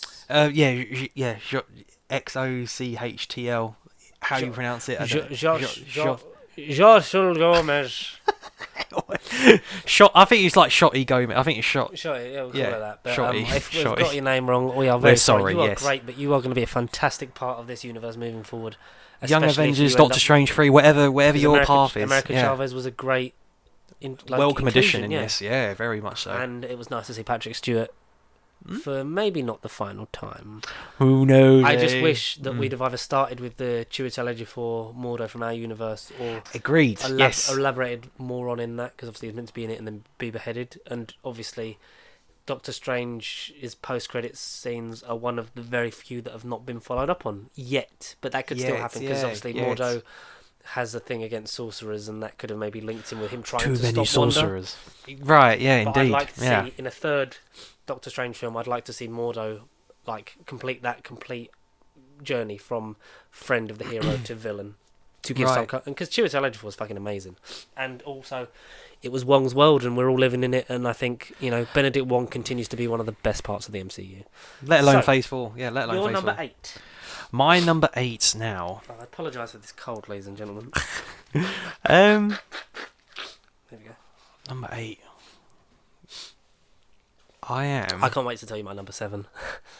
If it's the one I think. Go on then, number 8. Yeah. I am gonna go with. You know what? You've talked about animation a lot. This is kind of like a hybrid Clara, and I'm talking about the Devil's Hour with Sonic the Hedgehog. No, Sonic 2. Oh yes, I'm going to Sonic 2. I did want to see, because I enjoyed Sonic the Hedgehog movie a lot more than I thought I would. Yeah. In terms of that crappy design and that, but it was fun. It's one of the ones where I was like, I'm interested to see where a sequel goes. Wait. Go. No way. I hope this wasn't Chip and Dale Rescue. Was that this year? That was this year. Have I even written it on here? You really enjoyed that, and you were not expecting it. Because once I told you about it, you actually went home and watched it and went, okay, this was amazing. This was because of the Sonic conversation, but no, is it still Sonic 2. Still Sonic 2. Yeah, still Sonic 2. First movie came out. The design came out. Oh my god, that thing is not the fucking character we all know and love. Luckily they got it back. Lucky to fuck, they sorted it out, and the first movie came along, and it was a nice buddy cop thing with James Marsden and Sonic. Who voices Sonic escapes me. I can't remember. Who voices him? Ben Schwartz. Ben Schwartz, yes. So Ben Schwartz is a very blue hedgehog that's at least recognisable to fans, and James Marsden in a nice little buddy cop thing. Eggman on fine form. Bish bash bosh. Now, Sonic the Hedgehog is a video game character. There's levels, there's worlds, there's stages. That's what this movie is. Dr. Eggman is truly Dr. Eggman, trapped in, I want to say, the Mushroom I found a better one. Oh, is it? Yeah. List of movies. I want to say better than he was in the first movie. Yeah, Eggman which is weird because Jim Carrey never used to do sequels. Right, this is kind of breaking his rule. I don't think this is his first sequel that he's done, though. I can't think of examples, but Dumb and Dumber, there you go. Yeah, he's done more than one Dumb and Dumber. But he genuinely doesn't. He does not do sequels, Like Ace Ventura Jr. and whatever, what was it? Was it Ace Ventura? He did the 2 Ace Venturas as well, yeah. But then there was like a junior, and then there was Son of the Mask, it was like that kind of stuff. He weren't in it, yeah. But no, Eggman, Jim Carrey's on fine form. He is truly Eggman how I remember him now. The Chaos Emeralds were perhaps maybe the one big key omission from the first film are featured in this one. Idris Elba as Knuckles, man. Idris, I agree completely. He's in too many things as it is. But I like that he's in things, but does he do Knuckles justice? He's in a lot of stuff. Not all of it's great, but it's nice to see him in stuff. But he still can't. You could have maybe read the script again, and maybe do something else. Yeah. But my God, does he kind of make Knuckles kind of villainous in the first half of the movie? You kind of you root for Knuckles because it's oh my God, it's Knuckles, but you kind of don't want to root for him because of how ruthless and rough he comes across to Sonic, and he clearly isn't on the right path to begin with. But then, of course, for those that have played Sonic Heroes, you get your epic third act where Sonic, Tails and Knuckles do fight Eggman and his many various egg designs, egg bots and over-the-topness. you know, at one point the heroes look like they're going to lose, and Eggman's got the emeralds, and he has a weird costume design and a weird costume change, and he goes over the top as he should, because it's only Jim Carrey can. But even so, the human characters, as in James Marsden and his girlfriend, they go off and have a wedding. The plot does kind of revolve back around to them, like Sonic and stuff do turn up and they appear, but that's the only bit of the film I feel like they lost focus on, and because they were trying to just tell the Sonic story this time round. Yeah. But even in this third act, where the human characters do kind of just turn up and are a little bit scripted and forced, you do still have that feeling across the two films where you do get that sense of, human and hedgehog combine and, you know, collide and, you know, live in one happy little world. But then you get a really cool tease of where the future's going to go in the third movie, with none other than fucking Shadow the Hedgehog. So yes. Sonic 3, get me there, pre-order those tickets. I want to be there. Pre-order those tickets. I loved this animated movie. It was just, for me, better than the first. It is truly how I remember Sonic, and just a fun ride from beginning to end. Barely none of it dragged. I forgot to say, Doctor Strange 8 out of 10 as well. What did you give this? Maybe I'd give this an 8.5. Maybe. My number 7 is my favourite animated film of the year. Okay. I don't know if this will be around the same... It might be around the same place yours is, if it is on the list. I can't even think of animation. Yeah. It is Chip 'n Dale Rescue Rangers. Oh! Yeah. Number 7 in my list, because I just thought it was last year. I don't know why I thought it was last year.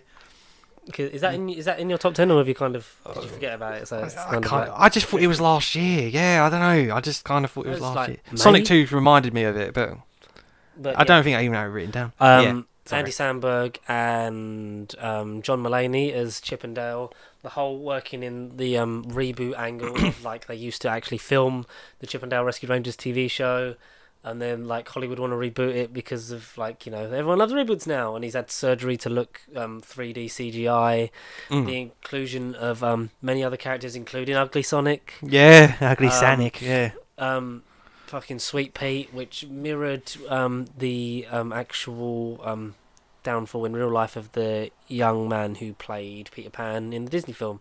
Like, was tied down for a lot of the early Disney stuff, and then as he started going through puberty, he was kind of just tossed aside and was, like, sort of left, and his life kind of spiraled on that, and that's, you know, tragic. And I'm sure it's not done completely on purpose, but there is a lot of self-referential stuff in there, so I'm sure, hopefully no offence was meant by that. Oh yeah. The plot's great, like, in terms of this buddy cop thing of, like, you know, someone's trying to kill off these characters and bootleg them to make copyright-free versions of these films, like, which is, like, talks about Double O Dale, which is a joke about, like, those kind of bootleg films in general that you get anyway, like, you know, like fucking the Jurassic, like, evolution weird things that you see, like, you know, remakes of those kind of films that you see, like the Matalan £3 DVD stand kind of thing. Yeah, exactly. Yeah. Which I like that whole angle of it. Like, I think the voice cast is great. I think also, like, J.K. Simmons as the police chief is great. I love the different styles of it. Like, you've got hand drawn, you've got CGI, you've got stop motion, you've got claymation, you've got the real life actors in it as well.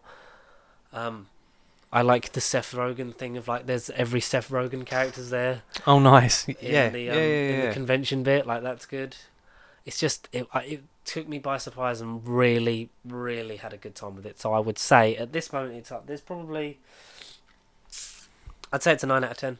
It's a 9 out of 10. Nice. No, good. What's yours, old show? I mean, that movie I forgot about, so fair enough. That's that you had more information than I did anyway. But again, per George's recommendation, it was kind of like, okay, Chip 'n Dale, yay, I don't know these characters. And then I watched it and I thought, this is gold. this is a gold mine, even for a non-Disney extremist that I am, and, like, my family aren't, but, like, you know, it really did engage me, and I just simply was hooked. Surprised, because, like, you actually went and watched it and were kind of like, my god, I get it. Like, what's this? Why does this exist? I'm glad. Pacing as well. Like, I'm glad. It flies by, but it doesn't. How long is it though? It's not 2 hours. I think it's like an hour and 40. Right, but it doesn't. It feels like 40 minutes. It feels like an hour has gone. It feels like 40 minutes. Yeah, it flies by, but it doesn't ever feel like it doesn't get enough done. Like, no, all of it was bish bash bosh. And if they would like to do a Chip 'n Dale Rescue Ranger 2 or incorporate other characters in some Disney special, then do it. I wouldn't mind some sort of follow-up to it. Did it make you want to go and watch Rescue Rangers, which is nothing like that film? But it did. I looked at it and thought, no thanks. I just thought, no, I'll let this exist. It's classic 90s, early 2000s, like Disney series stuff. Like, it is good. Like, it's angled more for the kids. But I'm glad you. I felt like a kid. I felt like a kid watching it. It's one of the only films that, when I've mentioned it to you, you were kind of like on the same wavelength with me. Once you watched it, you were like, this is great. Yeah, this was amazing. So you're number 7. Number 7. I've got a really mixed, different top 10s. But I feel like we're balanced lists. Yes. Yeah, I feel like balanced. Perfectly balanced. Perfectly balanced. There's all things. I think our number 1 might be the same. Or they might be very close. Oh, they might be very different. I don't know. I thought I knew what your number 1 was, but I don't know now. Number 7 for me. Mm-hmm. I'm gonna go with not the beginning ones. I think number 7 shall be Gryffindor. No. I might say actually. Yeah, I'm gonna go with Nope. I'm just going to go off set and go home. Nope, I'm not doing this anymore. Nope, I'm out of here. At number 7, okay. Yeah, I think Nope. Why? Because, again, like The Northman, it subverted expectations. It wasn't an action movie. I mean, you saw the trailers and it was like, oh my god, is that a UFO? Oh my god, why is she flying? Yeah. Oh my god, what's going on? Yeah, the internet was kind of right with predicting what was going on, but it's not what you hear UFO movie and you think it's going to be Close Encounters of the Third Kind, 2001. I kind of think of movies where spaceships are abducting people. It's not that at all. It's a examination of Daniel Kaluuya's character and Keke Palmer's characters, who are in the movie. They're in like the movie industry. Yeah. As their family to was, weren't they? Like, they've got like a sort of like a practical effects thing, was it? With like a donkey or horse. Yeah. And the horse has got some connection to the family and whatever. Okay. But essentially, it's about the dig at studios not hiring black actors and them sort of getting lesser exposure for roles, and they're just being relegated to like. I love what Jordan Peele does with his stories. Them being sort of. It's an out there thing, like in terms of on the surface of it, but in terms of like the message it's saying about society. But them sort of being relegated to like smaller roles, or being the extra, or being like the owners of not the owners, but like looking after the animals for like the animal shot, and just being like there behind the scenes, but not being in the spotlight. That's like there at the beginning. I thought, okay, cool, this is a Jordan Peele film through and through. The movie begins with some random, kind of like sitcom show, and I'm like, oh, this is Jordan Peele doing a sitcom. This is WandaVision on the big screen. But then you get kind of a dig at experimental animals locked in cages, and essentially a monkey going wild and killing people, and sort of a freak show gone wrong, and you're like, okay, this is another way. This is a great way to kick off the movie, but you're like, what's the message there as such, and what does all that mean?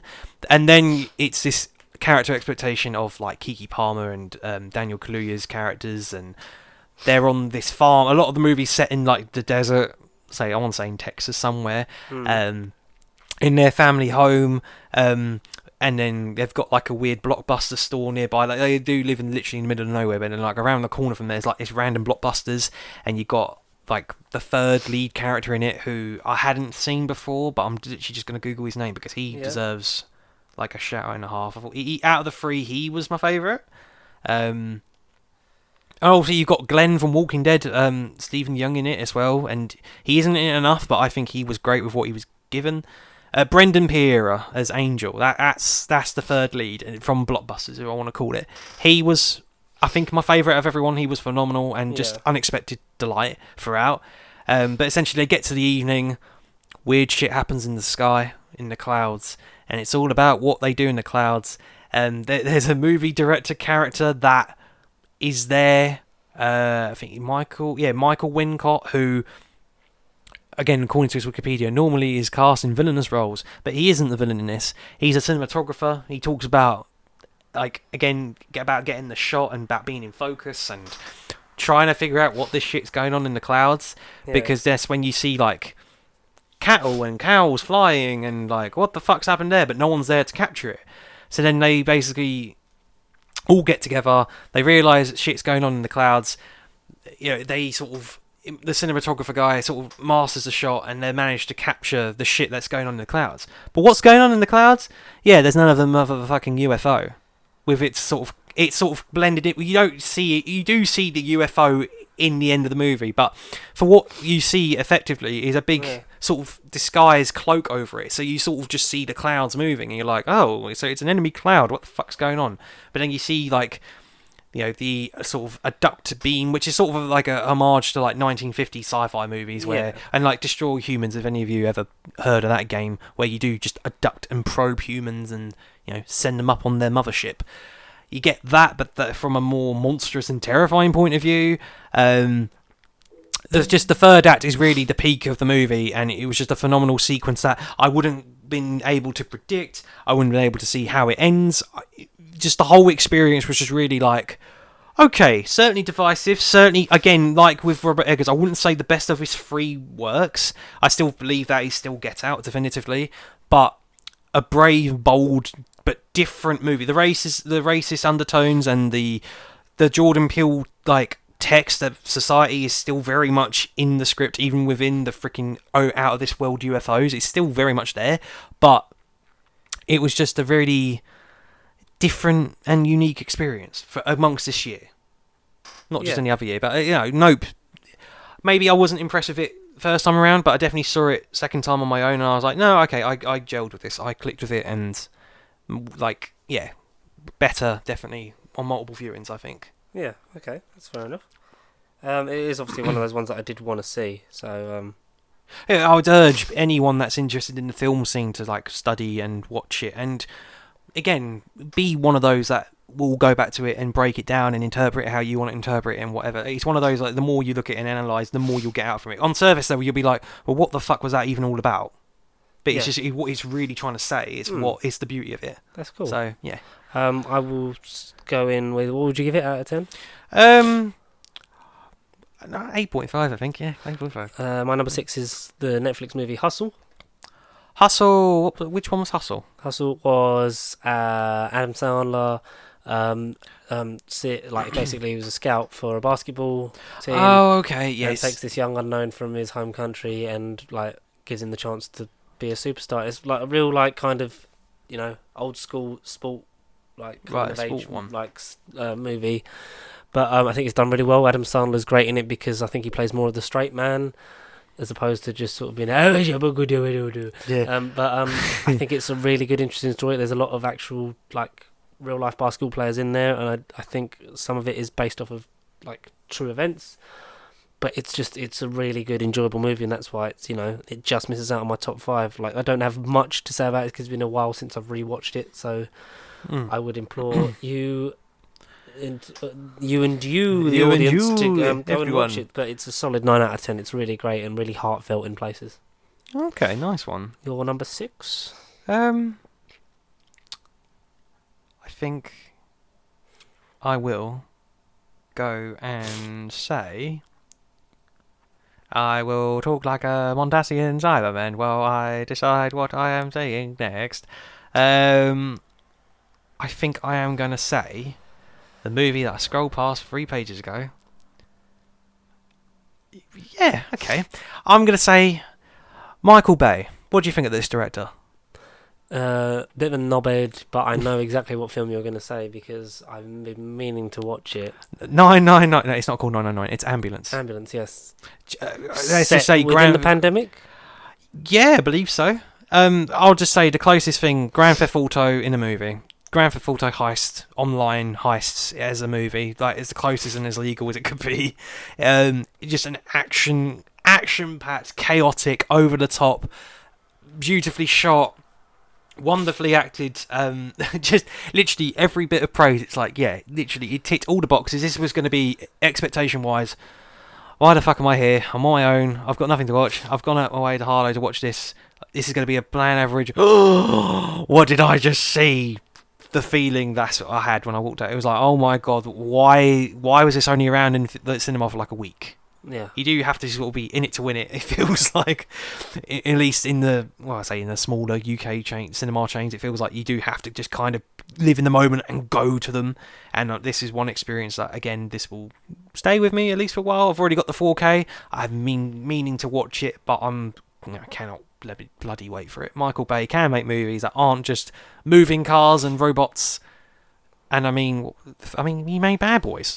He made Bad Boys 1 and 2. I mean, I like the first one. I'm not bothered about the second one at the minute, but once I watch that trilogy, that'll be a different discussion.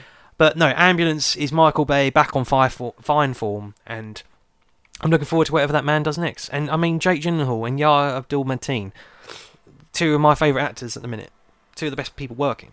So I mean, it was always going to be a good formula for success, but I just didn't really anticipate the level and the emotions I would feel, and just how much of a switch your brain off over the top movie I actually wanted to watch that night. Yeah. It was a brilliant, just a fun time, thrill ride from beginning to end.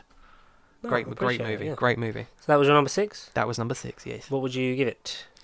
Fuck it, 8.5. Once I get to the top 5, that's when I'll start pushing the boundary. For like 9s and 10s. I think, yeah. Okay, so my number 5. No. Yeah, I did number 6. Yeah, I did number 6. That was Hustle. So my number 5, the beginning of the elite stuff for me, really, is Prey that I saw on Disney Plus. Oh, yeah. I've got it. Yeah, I have got it written down. I just kind of forgot about it. But yeah, Prey. It's literally, yeah. Is it in your list or not? I'm not sure at this minute. TBA. Oh. TBA. I don't know. Prey was a pleasant surprise. It was very well constructed. And for a long time, it was number 2 in my list. Okay, but damn. There are a couple of films that have just pushed it down, which like it's nothing against it, because it's still, I think from here on out, these are like the perfect quote unquote movies of the year for me. That I connected with the most. So you could I think you could interchange certainly 5 to 3. And you have fair. A case for them maybe breaking into the top 2, but I think the top 2 have always been set in stone for me since early on. Okay. Prey is a story from the world of Predator. Yes. That series. That series, yes. When one of the warriors is infiltrating this African village, and it's the mother. Yeah, like she's like mother of like family, like part of this tribe. Like there is very little technology and weapons available. Because I was going to say the Predator movies, not to cut you off, the Predator movies are normally set in like the time period when they got released. I mean, 87. They're general they're part of their contemporary, consensus. And they kind of like take place around the time. Whereas this one's set way in the past. Yeah, it's set a little bit back, and obviously in a country that is vastly underdeveloped. Yeah. Yeah. In terms of, I don't remember specifically where in Africa I can't. I can't. Yeah. But it's amazing. Like, it's so well done. It's not all in English either. Like, it's just, and the practical effects for the Predator mixed with the blend of CGI are great. I just really dug this film. I think it was very well directed. I think it's a tight script. I think it does something new for the Predator franchise when they needed it. Yeah. In terms of it's essentially a streaming movie for us. I don't know if it got a cinema release. Maybe potentially. I'm not too sure about that. Yeah.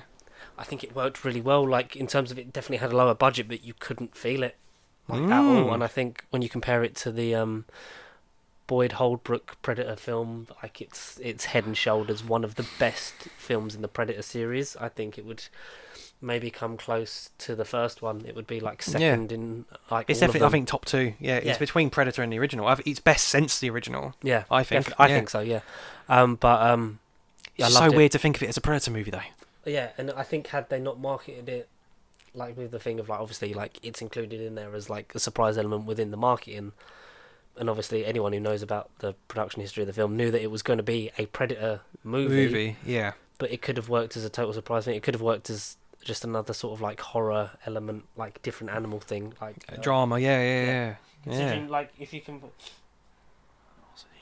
So you can maybe sort of the only thing it would kind of really be on par with in terms of like a similar story would be Beast, which isn't on my list at all, and I completely missed it because I forgot to write it down. I forgot to. That was this year, was it? Yes. I forgot to write that one down. So anyway, I missed out on that, but I like it in terms of like being hunted by this animal. It's it's the best one out of those two, and I think considering it's a franchise that has not been blessed with luck. I think it needed it and it deserved it. Breath of fresh air, yeah. So 9 out of 10. Oh, nice, very nice. I like Prey. Okay. Number 5. I feel like my top 3 are kind of interchangeable. I don't know what they are roughly set in stone. However, number 5, I feel like there's 2 movies. One of them I want to give a shout because it's definitely the lesser known one that was around for limited time. However, I really liked the subject matter. I loved what it was based on, which it was only by convenience that it was based on a conversation I had with my nan at the time, and then it was like, oh, it was this as a movie. Or the other option I can pick is the more well-known movie, one that we were talking about all year long, one that I got to see that you haven't. Okay. But they're both this is your number kind 5, of similar. Go on, yes. So I'm okay. I will give it to Glass Onion. Yes. Knives Out 2. Okay. Glass Onion, a Knives Out mystery. Yeah, Glass Onion, Knives Out mystery. However, I do want to give like a slight honourable mention / shout out to See How They Run, based on Agatha Christie's The Mousetrap. That's on Disney Plus, and I've been meaning to watch that. It is now, isn't it? Yeah. Because I remember you watching that in the cinema. Yes, literally. I again, they're around for like I think a week. That would have been like very high. It could have been between 8 and 12, I think, for me. But yeah, cool. Both movies a little bit to do with a detective. One of them's based in a theatre and based on an old Agatha Christie play that kind of gets brought to life and is kind of out of Sam Rockwell's hands, and the fucking Irish woman, but I can't think of her name. Saoirse Ronan is her name. Saoirse Ronan. Saoirse Ronan, right? Yeah, that's how you pronounce that's it. Yeah. How I've heard some people say it. It's probably not Saoirse exactly Ronan. Correct, yeah. Playing as the good cop, bad cop, run around detective cop movie. You know, See How They Run. Go and see it. Go and stream it. Back to Glass Onion. Knives Out 2. This does not feel remotely like a sequel. They do not acknowledge or refer to the previous one whatsoever. So if you hadn't seen Knives Out, one of the best movies from 2019, retrospectively, go and stream Glass Onion. Well, by the time this comes out, it would have been on Netflix, wouldn't it? Yes. Well, over Christmas week, isn't it? Yeah, it is Christmas week. Yeah, so by the time it's already happened for us, like it's already here. We've seen it. I've seen it now. Yeah, great, love it. Yeah, number one. Number one. No, so Knives Out 2 will be over the Christmas period. Definitely watch it Christmas Eve, even Christmas Day night if you so want to, or if you're that bored watching the day. Knives Out 2. Completely different experience from the first movie. One of the few movies that I've been waiting for since the original, going into 2022, high up on the anticipation list. Yep, was for me. And again, just in a nutshell, did not disappoint. This is kind of like the contrast to the negative, dishonourable mentions, where it's like, I've seen this before. I've seen this before. I could have watched X, Y, Z. But Knives Out 2 is definitely the, oh my god, I've been waiting for this for 3 years. Oh my god, that's a completely different experience from the first one. That did not disappoint. I can't at the minute say whether one is better, like as in which one's better than the other. At the end of the day, they were both. By the time both movies wrap up, they're on an equal tier. It's just the way that the second one tells its story at first sort of disengages you. And the only issue or nitpick I had with it was to do with Benoit Blanc's Daniel Craig's detective character. I feel like there is a bit of the, like I've heard YouTubers call it the MCU humour, where they're acting more like stupid and like comedic for the sake of humour and trying to get the general audience to laugh at the screen. In some scenes, and due to the nature of the plot, some of it gets rectified and it's him just playing dumb for the sake of it. However, there were some scenes where I just thought it wasn't particularly necessary, but however, if it was just some of the many other performances in the film, I wouldn't have had an issue.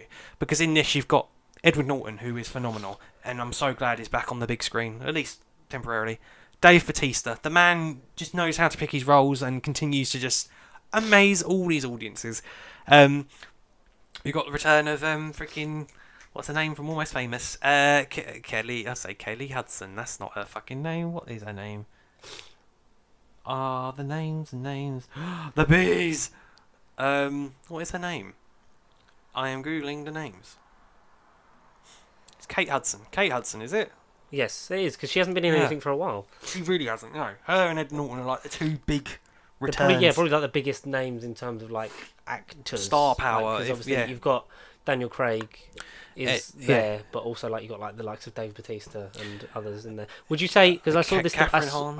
Catherine Hahn's great, but obviously like in terms of just flat out movie star, it'd probably be Edward Norton. Kate Hudson was certainly bigger in the early 2000s. Yes. Would you? I've heard this debate a lot on podcasts and like YouTube and stuff like that. Which cast would you say is better, the cast in this one or the cast in Knives Out, like the ensemble? Because I think the family dynamic obviously lends more to Knives Out. Knives Out, yeah. But in terms of like, you know, you've got completely different like people in like terms of Glass Onion. So obviously, like, I feel like everyone had more of a role in this, a little bit. Whereas I know it's a family, but some of the family characters in the first one don't really come into play until the plot requires it. Whereas in this, everyone makes a present from the get-go, from the way they're introduced. Everyone, you're kind of like, so that's that person, that's that stereotype, that's the stereotype. He's the murderer. Oh, he's definitely the villain. He's dead. And then you're like, oh, I got this wrong. And everyone's got their trait and character from the get-go. Whereas I feel like in the first Knives Out, apart from Ana de Armas, Chris Evans, what little we see of him at the beginning, and potentially Jamie Lee Curtis and Michael Shannon, I don't know about the rest. Like Toni Collette, a little bit weak until later on. Christopher Plummer, who I know you don't know a little about because he's the murder victim, but I don't feel like he gets character until he's required to get character. obviously through the flashbacks, but Christopher Plummer is a fabulous Oh, actor. amazing, phenomenal guy. I just, comparing, okay, that's one strength I'd give this one. I just feel like everyone on this has more screen and character presence. Catherine Hahn, but Janelle Monáe, who has been in some other films over the last few years who I've seen, she's the absolute Oscar-worthy performance in this. She's like the best of the best, creme de la creme, like definitely, I think, best female actress, like leading or supporting nomination at least. She's phenomenal. Again, just Rian Johnson does what he does best with all of his works and continue to subvert and diverse his works and leave you with an original idea and discussions. So, as much as this was a shout out to See How They Run, which was like the smaller, less known equivalent, they are similar subject matters, but I just thought I kind of had to mention Knives Out 2. I mean, it did live up, so Knives Out 2, Glass Onion. Go and see it if you have, or stream it and watch it right this second. Yes. And have fun solving the mystery, because it certainly, it weren't obvious, put it that way. Yeah, that's my number 5. Yeah, number 5. Cool. So my number 4, one of your favourite films, I think. This should be coming soon, I think, by the way you talked about it. Oh, and I managed to finally catch it on Amazon, was Everything Everywhere All at Once. Oh, yeah. It's my number 4, which I think it's borderline for me, so I think it's like a 9.5 out of 10. I'll go off with saying that. Like, it's very close. Like, it's such a good movie, so well acted. In terms of like a multiverse level like movie, Fair, yeah. It's fun. It's, you know, its pace is great. It's well written, well directed, well acted. Like, I had so much like from how you described it, it didn't disappoint at all. Okay, good. And cool. You know, I would say that, you know, I think I have a fear of overhyping things. Like with the rest of the top 5, I think it is near perfection, and I really did love it so much. So I will just say briefly that Everything Everywhere All at Once is the 4th best, but it definitely could have been the best, and I loved it. Yeah. And once it's out on, is it out on 4K and Blu-ray? You can buy a 4K on Blu-ray, but when I went into HMV, Moonfall, just brief tangent, Moonfall was only on Blu-ray. No, HMV, you've got 4K now. Yes! I know, yes! Last minute Christmas present, fuck yeah. No, but Moonfall randomly has got a 4K release. Literally, Finally. like 2 days ago, I went in HMV. Maybe it was because of the demand after it being, because I think it was UHD on Amazon when it came on. Right. It was in an upscaled format. Yeah, cool. So now they've is got there a 4K physically... of Everything All at Once yet, or have you not seen it? I think in America there is. You can order it. Hopefully New Year. Hopefully New Year we'll get it over. Fingers crossed. Well, that's what happened with Parasite and Jojo Rabbit. I bought the Blu-rays literally because I love the movies, and then it was a bit of a gap, but then I found out, I saw the pre-orders and I thought, oh, fuck my money, fuck my bank account, but, you know, worthy upgrades. Yeah. Your number 4, cockhead. So it might feel like we're rushing, but also, like, as we get to the top, there's probably less, there's only so many times we can say it's fucking amazing. But that's the thing about these movies, there's always something in the way. Is it number 4? Okay, I can't wait for you to talk about The Butchman. The Butchman and how much butt it sucks. Rubbish Batman movie. It's still a great movie this year, but as far as Batman goes, this is bottom of the Batman movies. No, I'd say that technically my first Batman movie I saw in the cinemas was Dark Knight Rises, but that don't count. Batman vs Superman definitely the bottom as far as Batman movies go. But my God, this is your favourite one you've seen in the cinema. At least on I saw it the day before it came out, like on night -1. Oh. In IMAX, I saw the IMAX like Midnight only. release.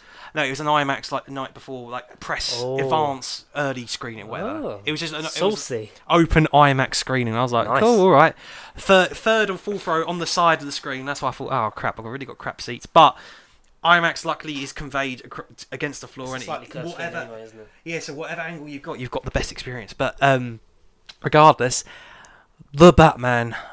Again, I think the only reason it's at number 4 is just it's that little bit too long of a film. Okay, Yeah. I get that. A tiny bit. On rewatches at home, I felt it a little bit. But aside from that, this is, at least cinematically, as far as I've seen, like, I think the take on Batman that I really, really want to see more of. Yeah. And, I mean, Ben Affleck comes back in The Flash and he decides to do more and he wants to do this. And should Michael Keaton ever... I mean, he will resurface in The Flash, but should anything more of Michael Keaton come out, amazing. But I want to see more of this take on Gotham. I want to see this world. I want to see everyone's performances come back. Colin Farrell as the Penguin, the most unrecognisable fucking man I've ever seen. How does he look like the Penguin? It's amazing what, again, makeup and effects can do to that man in particular. Zoe Kravitz. Fabulous. Absolutely fabulous. Absolutely. Matt Reeves, fucking amazing. As you can tell, this one's coming up for me. Jeffrey Wright. Fan-fucking-tastic. Peter Skarsgård. Andy Serkis. Mm-hmm. Say no, who was Peter Skarsgård again? I think he was meant to be... Who's Andy Serkis? Andy Serkis. Alfred. Yes. I was going to say, literally, I was like, I don't remember a CGI. What is love? Baby, don't bat me. Don't bat me no more. Hello, I can see you. God, he's so good in Black Panther. Hello, I can see you. Yeah. Oh no, Peter Skarsgård was the freaking district attorney. He was basically the bald plot device guy. Bald plot device man. Yeah, because I've never seen Peter Skarsgård that shaved. Yeah. All over his body. Yeah. Great. Robert Pattinson, I think, one of the best. I think he's really good because Bruce Wayne. He hasn't got a Bruce Wayne yet because obviously he's been living recluse and just being Batman. But it's that idea that Bruce Wayne is the mask. As he goes on, he will develop his Bruce Wayne, and maybe get a haircut. And I think then in the second and third movie we will have a definitive outlook and an opinion on this character, on his character and his take. But no, So what'd you give it then? What'd you give the Batman? If it's number 4, 9.5. 9.5. It's near perfect. Near perfect. We might slightly disagree on it then. Okay.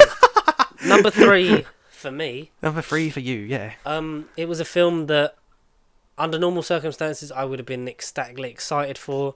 Under the sad circumstances that it came to us, it was fabulous considering the restrictions that were placed upon it by real-life scenarios and other story elements. Yeah. But I will say that number 3 for me, and my first 10 out of 10... Yeah, good. ...is Black Panther Wakanda Forever.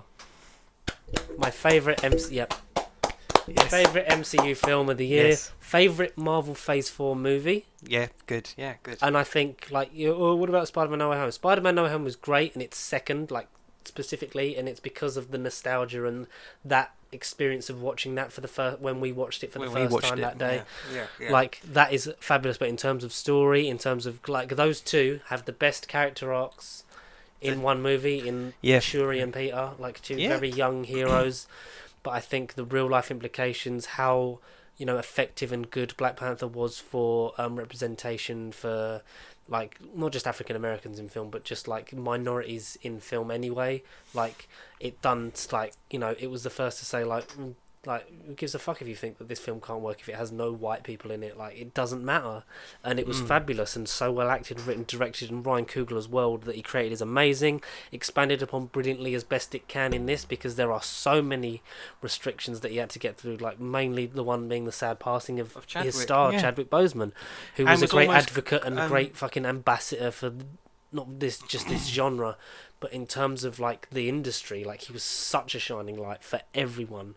Like inspiration to kids and like people of all ages that like you think you can't work in this area, like not even just this area. Like if you think you can't like amount to something in like a field that you love or want to do, fuck it, you do it. Because like, and the fact that, you know, he is such an element, like he is a driving element of the story, but he's not at the forefront. Like, and there's like, it's a beautiful tribute to him at the end in terms of like, we essentially bookend the film with, like, we start and end with a minute silence for him, essentially, like in terms of the lack of music and the montages. Conveniently on Remembrance Day in the UK as well, and those other countries that I know, like, like nothing to, very convenient, nothing to like, because obviously, you know, our servicemen and women, like, you know, deserve the utmost respect, and the fact that that was, that kind of almost felt like that just lined up in a weird way, like it really did, yeah. You kind of like, you mourned, like, obviously, like the, you know, I'm probably going to cut all this out because fuck that, but like we can't, you know.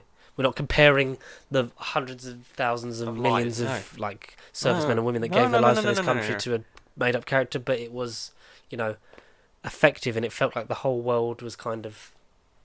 It's weird because it felt like us as an audience when we watched that film, we kind of, like all as one, kind of took that moment with Shuri to remember him. Exactly. One post-credit scene that set up, you know, the future and assured us for future-proofing of this. Not just this franchise, but in terms of the character and the legacy. Namor was amazing. Angela Bassett was fucking top dollar. Oscar worthy again, yeah. I know there's some stuff you could cut out, but in terms of enjoyment, flat out for me, 10 out of 10, third best movie of the year, Black Panther: Wakanda Forever. It's my number 3. Go for it. It's my number 3.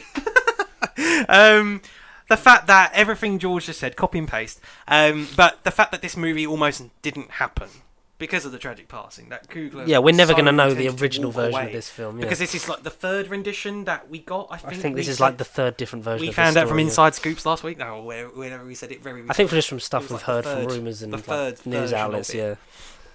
But thank fuck Doctor Doom wasn't in it, because that would have been very round, very sort of like, it's an MCU movie, let's set up the next thing, and it would have been very distasteful if that was the post-credit that it was rumoured to be. Again, things aside, Martin Freeman and Julie Louis-Dreyfus aside, you can cut out a little bit, take out the MCU-isms, and you have got a flawless movie that does every character justice, that touches upon a real very deep topic that we all go through. We all go through loss. We all go through loss, unfortunately. It's a hard one to talk about without feeling the emotion, but just not from the cast, because I feel like I wasn't watching the characters. I felt like I was watching them, like the actors and actresses on screen doing their part in tribute to Chadwick. The Atlanteans, the Namors, the freaking under the sea, the non-surface dwellers. Yes. What should have been the Atlanteans came across brilliantly, and yes, we were like, oh, hashtag not Atlantis. But after this movie, it don't even bother me that they're not from Atlantis anymore. It's from like even Namor's name of like Cuckoo Clan, and like from Talokan, that's the name, Talokan, which is from the sort of Aztec and Mayan sort of legend mythology. Again, there's a theme of mythology this year in this list, touching upon that aspect instead. I mean, next time I'm going to see an underwater thing, I might not call it Atlantis, I might call it Talokan instead. It's just this take on the character will stay with me. His character was handled brilliantly in the Atlanteans, Talokans, whatever you want to call them. And I love, again, going forward, that I feel like after this film, his character has learnt, along with Shuri, that vengeance is not the path. But I still kind of like the ambiguity at the end, where it could be that the Atlanteans will use the surface world for their advantage, and they might potentially down the line fight again. But then Namor's personality in the comics is very, like, iffy, but not from the point of I'm a villain, I dominate, I'm evil. It's just he's doing simply what is best for his nation. And that's exactly what the Wakandans are going through without their leader, without their icon, without their king. And Shuri, Letitia Wright, she might have done some things in life that sort of put us off initially with this movie, but her performance, again, Oscar worthy. She really, like Peter, Tom Holland, from what we can remember of him anyway, went through an awful lot and carried the movie and was probably at its most and emotional. Riri Williams herself, Dominic Thorne. Dominic Thorne was fabulous, and I can't wait to see the Ironheart show. Again, isn't a rip-off of Iron Man. She feels fresh and different enough at the minute. What would you give it? Well, 10 out of 10. 10 out of 10. Literally. The first 10 out of 10s, and we're both on number 3. That's nice. Yeah, in sync. Number 2, I don't know if this will be in yours. Okay, well... My second best movie of the year is... I think... Amazon's... Yeah. 13 Lives. Worst, but no, I'm joking. No. Again, all I'll say, a movie that, again, like Chippendale, George recommended, and I was like, after Chippendale, I was like, yeah, cool, he knows how to get me going. And after 13 Lives, I have watched it since, and I appreciate it a bit more, but it still hasn't hit me the way that I think you hoped and I wanted it to. Well, not the way, because I connected with it on such a level, like, it was another day where I was like, you know, it's something to just whack on Amazon, and I really just got enjoyed immersed in it. Yeah. And I think like it's based on a true story of the flooding of the caves in Thailand, and like I think Colin Farrell is you know, he's predominant in this list. He kind of is. I will say that like he was like fabulous in terms of that, as well as Viggo Mortensen and other supporting cast, like all the members of the like Thai cast of the like a group of school kids and their football coach like got caught in a cave that flooded, and it's about, you know, the weeks to months long process of getting them out, trying to, you know, all the community pumping the water out to keep the caves at a suitable enough level so that they could in the end go up there, sedate them and then swim them out, because it was like an 8.5 hour swim, and doing that like a few times, and it was just like so it's very intense when you get into like the final hour, but like that first bit of like the building and like the setting up of that real world events, and it's so beautifully told, and tributes to the two people they lost, because there was one of the Thai divers, like the people weren't prepared for it, so it was the cave divers from like the UK and other places that came in and helped, and like it's like something like one of the Thai ones like drowned under the thing because the oxygen tank like burst, and there was like I think another one that got like this blood infection from the water and stuff like that and died like not long after, so it's also attributed to them. I think it's just wonderfully, considering the restrictions of the filming, the fact that it's like, I know a lot of it's like set based and stuff like that in terms of like the caves and the swimming and obviously like the water tanks, but for the locations and the way it's shot, it doesn't just cop out and go to like found footage or something. It is just so well done. You feel in it and you feel the intensity and like the intense. That's one word that I massively agree with. Intense. It's real. It didn't feel like a film. It felt like I was watching a documentary in live action. It was weird without the awkward camera cut and this is based on a true story. Like without you getting interviews, it felt like I was watching a raw, untaped reel. Yeah, a film reel. Like. 100%, I definitely agree with it. It's just, I don't know, for whatever reason, I just couldn't really get into it as such. But you appreciate the merits of it. Absolutely, even from a technical point of view. And like I just say, it's one film reel, uncompressed, without going, yes, this is based on the true thing. I'm an interview person here, and and this is my comments on it. Like it didn't feel like a film. It's unconventional for me in that sense. Yeah, it didn't feel like a movie. It felt like I was just watching live events happen. Which I suppose is probably the biggest compliment I could ever give any media. But yeah, I will have to go back to it. This will be one that will bug me, and I'll have to.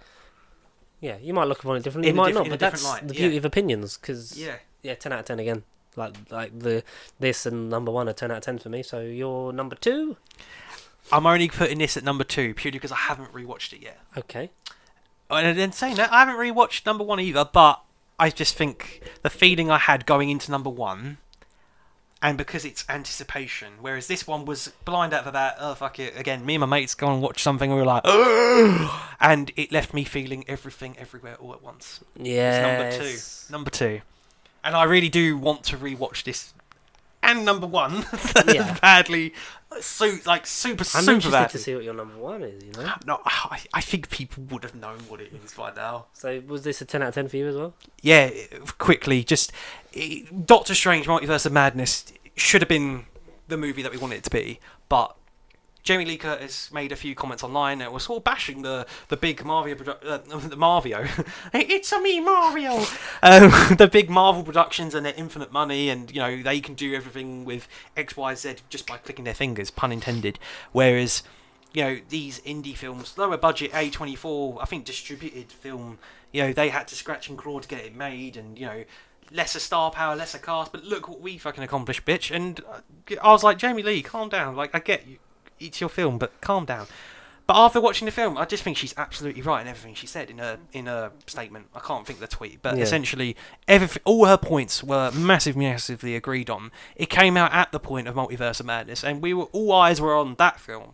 Whereas this film, again, very short cinema theatrical span, and got released on home media very quickly in America. But I'm sure with Amazon over here, we can't buy a physical Blu-ray over here. We can't get XYZ copy of it until it finally went on Amazon Prime, I think September, early October. But essentially, anyway, Everything Everywhere at Once is a movie that truly left me just... It had that... no other movie this year kind of had that feeling on me where I'm like, this is why I love films. This is why I keep up with this podcast. This is why I do want to talk about films forever and ever and ever, and this is why I would eventually love to work on something akin to this, where it's like, okay, what the fuck's going on here? Oh wait, I can't wait to share this beauty with the world. Like, that's the feeling I'm guessing everyone on set must have had. Sandra Oh, Jamie Lee Curtis, a bunch of, again, not just like a bunch of Asian actors, and no one I distinctly know, but upon this but then have become interested in what they do, and absolutely, that they should hopefully get names for themselves after everyone's performance in this. I don't think there's one person that's on top of each other, like in terms of favouritism or whatever. A film that's like, it just touches upon so many genres and doesn't shy away from being what it is, and just literally just doesn't stop right until the end. Perhaps there might have been a little bit towards third act where it's like maybe 5-10 minutes too long, little bit. Might be a dip somewhere, but other than that, flawless experience. That from the beginning, I was like, okay, I've seen the multiverse, I kind of get the concept, and it literally just keeps teaching you and doing upon new things and sort of hitting new genres, and you're like, what is this? Whereas that's what Doctor Strange should have been. But once you got past 3/4 of Doctor Strange, you knew what you got yourself into. Whereas Everything Everywhere just kept on changing and kept on growing and kept on being expansive. And this is from a lower budget sort of indie film, really, that has done so much more than the mainstream equivalent ever could do. And it's just, again, I really want to... I've been meaning to rewatch it, and I do want the physical release, because as soon as this is on a 4K copy, heck, if I have to buy it from America, I will. I will have it on my shelf, and I will call it like a masterpiece that it is. Yes. And I really want to see whatever Daniel Kwan and Daniel Shinnert, collectively known as Daniels, their directing name, whatever they do next, I'll be there. Midnight release, minute pre-order, where I will be there. So I'm happy with that. Our number ones, it is time. And I will say, you've already mentioned this one, but number one for me, and my favourite film of 2022, 10 out of 10, and the best superhero film of the year, is The Batman. Nice. I really connected with this. Everything was just right for me when I watched it.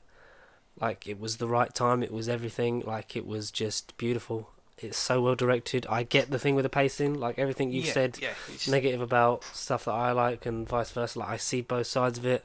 Like, it is a bit too long, but in terms of what it does, it's the best Batman movie. Like, Dark Knight is one of the best movies of all time, but in terms of a film that is just about this character, based on the source, this is 10 out of 10. This is near perfection. This is true detective Batman at its prime. Essentially, like, fantastic cast. Robert Pattinson fucking blew everyone away, I think, and I can only, just say that I'm excited to see where he goes in sequels, in spin-off media, like what we get from it, the Penguin stuff I'm excited for. I was excited for that Gotham PD police show that we're now not getting, because obviously to do a police show about in America is probably not the best thing to do at the moment. Right now. But I would say, loved it so much. It was such a great time, and I don't think it could have been anything else other than this. Like, when I watched it, like, I loved it, and it was always at number one.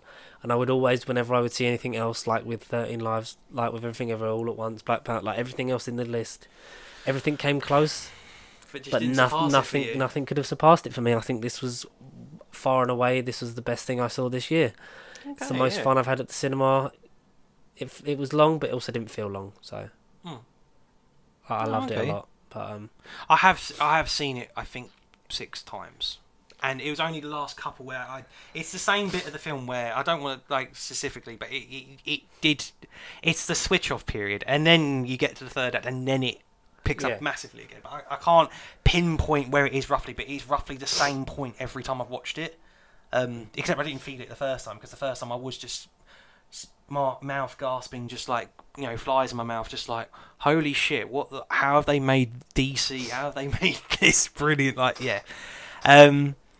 But alright, I guess my number one, again, a film that could have been interchanged with at least my top 4, maybe top 5 at push. The only reason I'm putting it at number 1 is because I just think it's better than the original. For me personally, original I had seen. I didn't grow up with it, but I had seen it a couple times in my childhood. It's probably my mum's favorite movie, and it definitely was one of my favorite Tom Cruise movies. And I'm talking about none other than Mr. Highway to the Copyright Zone with Top Gun Maverick. Oh, I think for me that is surprising. What did you think my number 1 was going to be? I didn't know, but I thought Top Gun would be in the top 5. I didn't think it would be. So Top Gun Maverick is your favourite film of the year. A lot of people have said that. I think Timothy Chalamet said it was his favourite film, like, this year. Oh no, nice one. Oh, good old Timmy. Good old Timmy. I don't know. I just, when I say better than the original, I just think it's. I weren't from the 80s. I'm not over like 40, 50 years old, but the first one to me is just more of a cheesy lump romp. There's not much going on, but yeah. For me, the first one's more of a cheesy love romp than you get the action set. A very homoerotic film, especially in the 80s. Like, film. Volleyball and oiling yourself up, and I am dangerous. Yeah. It's not one of the films that I regret not seeing in. Absolutely. In 4DX. And again, the 4DX experience, I'd say, was second behind Dragon Ball. Nothing will beat Dragon Ball, but I'd say... When I saw the trailer in experience. 4DX, I was like, I need to see this, but I've just never had time. Tom Cruise is an absolute nutter, and the stuff that happens in this film, that's like 90% his own stunts, because that's just how he is and who he is as a human being. It's just... How they captured it on film is... ridiculous and insane, and the fact that weren't no blood or a nosebleed or anything that is stupid. But the man will kill himself one day on film, and you know they won't ever release it, but that's to the extent of danger in the danger zone that he got to in this. But it wasn't just all Tom Cruise as it is with his films. Glenn Powell as like Hangman, the call sign Hangman. Miles Teller putting on a really convincing. Essentially, this one's a family drama, but it's not because it isn't Tom Cruise's son. Or is he? No, he's not Tom Cruise's son, but he's basically Tom Cruise's nephew, I want to say. No, of course, no. So, in the original Top Gun, you had fucking Goose, his co-pilot. Yes. In the original, who I can't think plays him, but essentially... Yeah, I know, yeah. Off-screen, between this film and the new one, he passed away. Yeah. He, basically killed himself by doing a dangerous jet, and Tom Cruise was like his flight partner. Essentially, Miles Teller has never forgiven Tom Cruise for this at Maverick, and you know they're at the Top Gun Academy together, and Tom Cruise has to sort of go past what he would have done back in his reckless youth, like especially in the first one, he was a reckless little shit. Yeah. Whereas in this, he's now a mentor, he's a teacher, he's responsible. You know, with great power comes great responsibility. He's got to look after his squad and train Miles Teller. Like I said, John Hamm. Well, he ain't one of the pilots, but he's like the admiral. He's like above Tom Cruise, and he's like, you know, I'm a dick. And you're too old for this now. That's the other thing with like Tom Cruise stuff is that it's always made to be younger than he is, and it's always this fucking age-preserving shit. Thing, yeah. And always his female co-stars are much younger than him, even though they should just give him someone age-appropriate, which is probably why they have not Liv Tyler, Jennifer Connelly in this one, yeah. Not anyone who was in the first one that would be the exact same age as him. But that's the problem. Well, not the only problem. I think that you take out what little bit of a love plot they have in this one, because bearing in mind she isn't in the original, she's nowhere near reference. She's just kind of sprung upon in this one, but then you kind of got to buy their chemistry and their relationship, whatever. Take out what little. It was enough. I cared about them as a couple, and they actually did go quite well at the end. But take out that aspect of the film and a couple of humorous scenes that they were with, the film wouldn't change. No. Like, every other film in the top 10, I feel like, take this out, it would have been a tighter runtime. Take this out, and you would have saved stuff. You wouldn't have changed nothing if Jennifer Connelly was omitted, but then that's a good thing. If she wasn't not in it, if the love, romantic aspect of the original wasn't in this new one, the film itself for me wouldn't have changed. It's just a pure action adrenaline, probably the best third act I've seen all year, purely because of expectation. I was like, I did not fucking expect this from the beginning of the movie. Yeah. Just it's probably the most thrilling, pun intended, sort of out of this world, like really like roller coaster of a movie that. Again, a lot of it is Tom Cruise just doing Tom Cruise, but it just left me feeling like this man doesn't age when he does his stuff. He does not age. And he is pushing himself to the limit, and maybe we will see him. He wants to go in space. And it'll be Top Gun 3 in space. No, terrible, but yeah. So those are our movies. Insane. Our favourite movies of the year. Did you have any of the same? Were they any different? Do you have different opinions? That's okay. You can get in contact with us. You can leave a comment down below. Don't forget to like, comment, subscribe, share if you have not done so already. At Pace of Shit across Facebook, Twitter, Instagram, and there's a TikTok account. But 2023, motherfuckers. 2023, 60th anniversary. Want to send us an electronic mail to nerdbiblecontact@gmail.com, then feel free to jolly bloody well do so. Yes, and thank you all for listening this year. It's not been the greatest in terms of we haven't pushed ourselves as much as we wanted to, promotion wise. Life has changed for us all, but 2023 we go again. So thank you very much for joining us. Thank you, Connor, for another year of this. Thank you, Val. And have a merry shall we Christmas. do the same should we do the same next year? Yes, it's in the same. Back in January. Okay. See you then. Okay. I'll say have a merry Christmas to you all at home. Yes.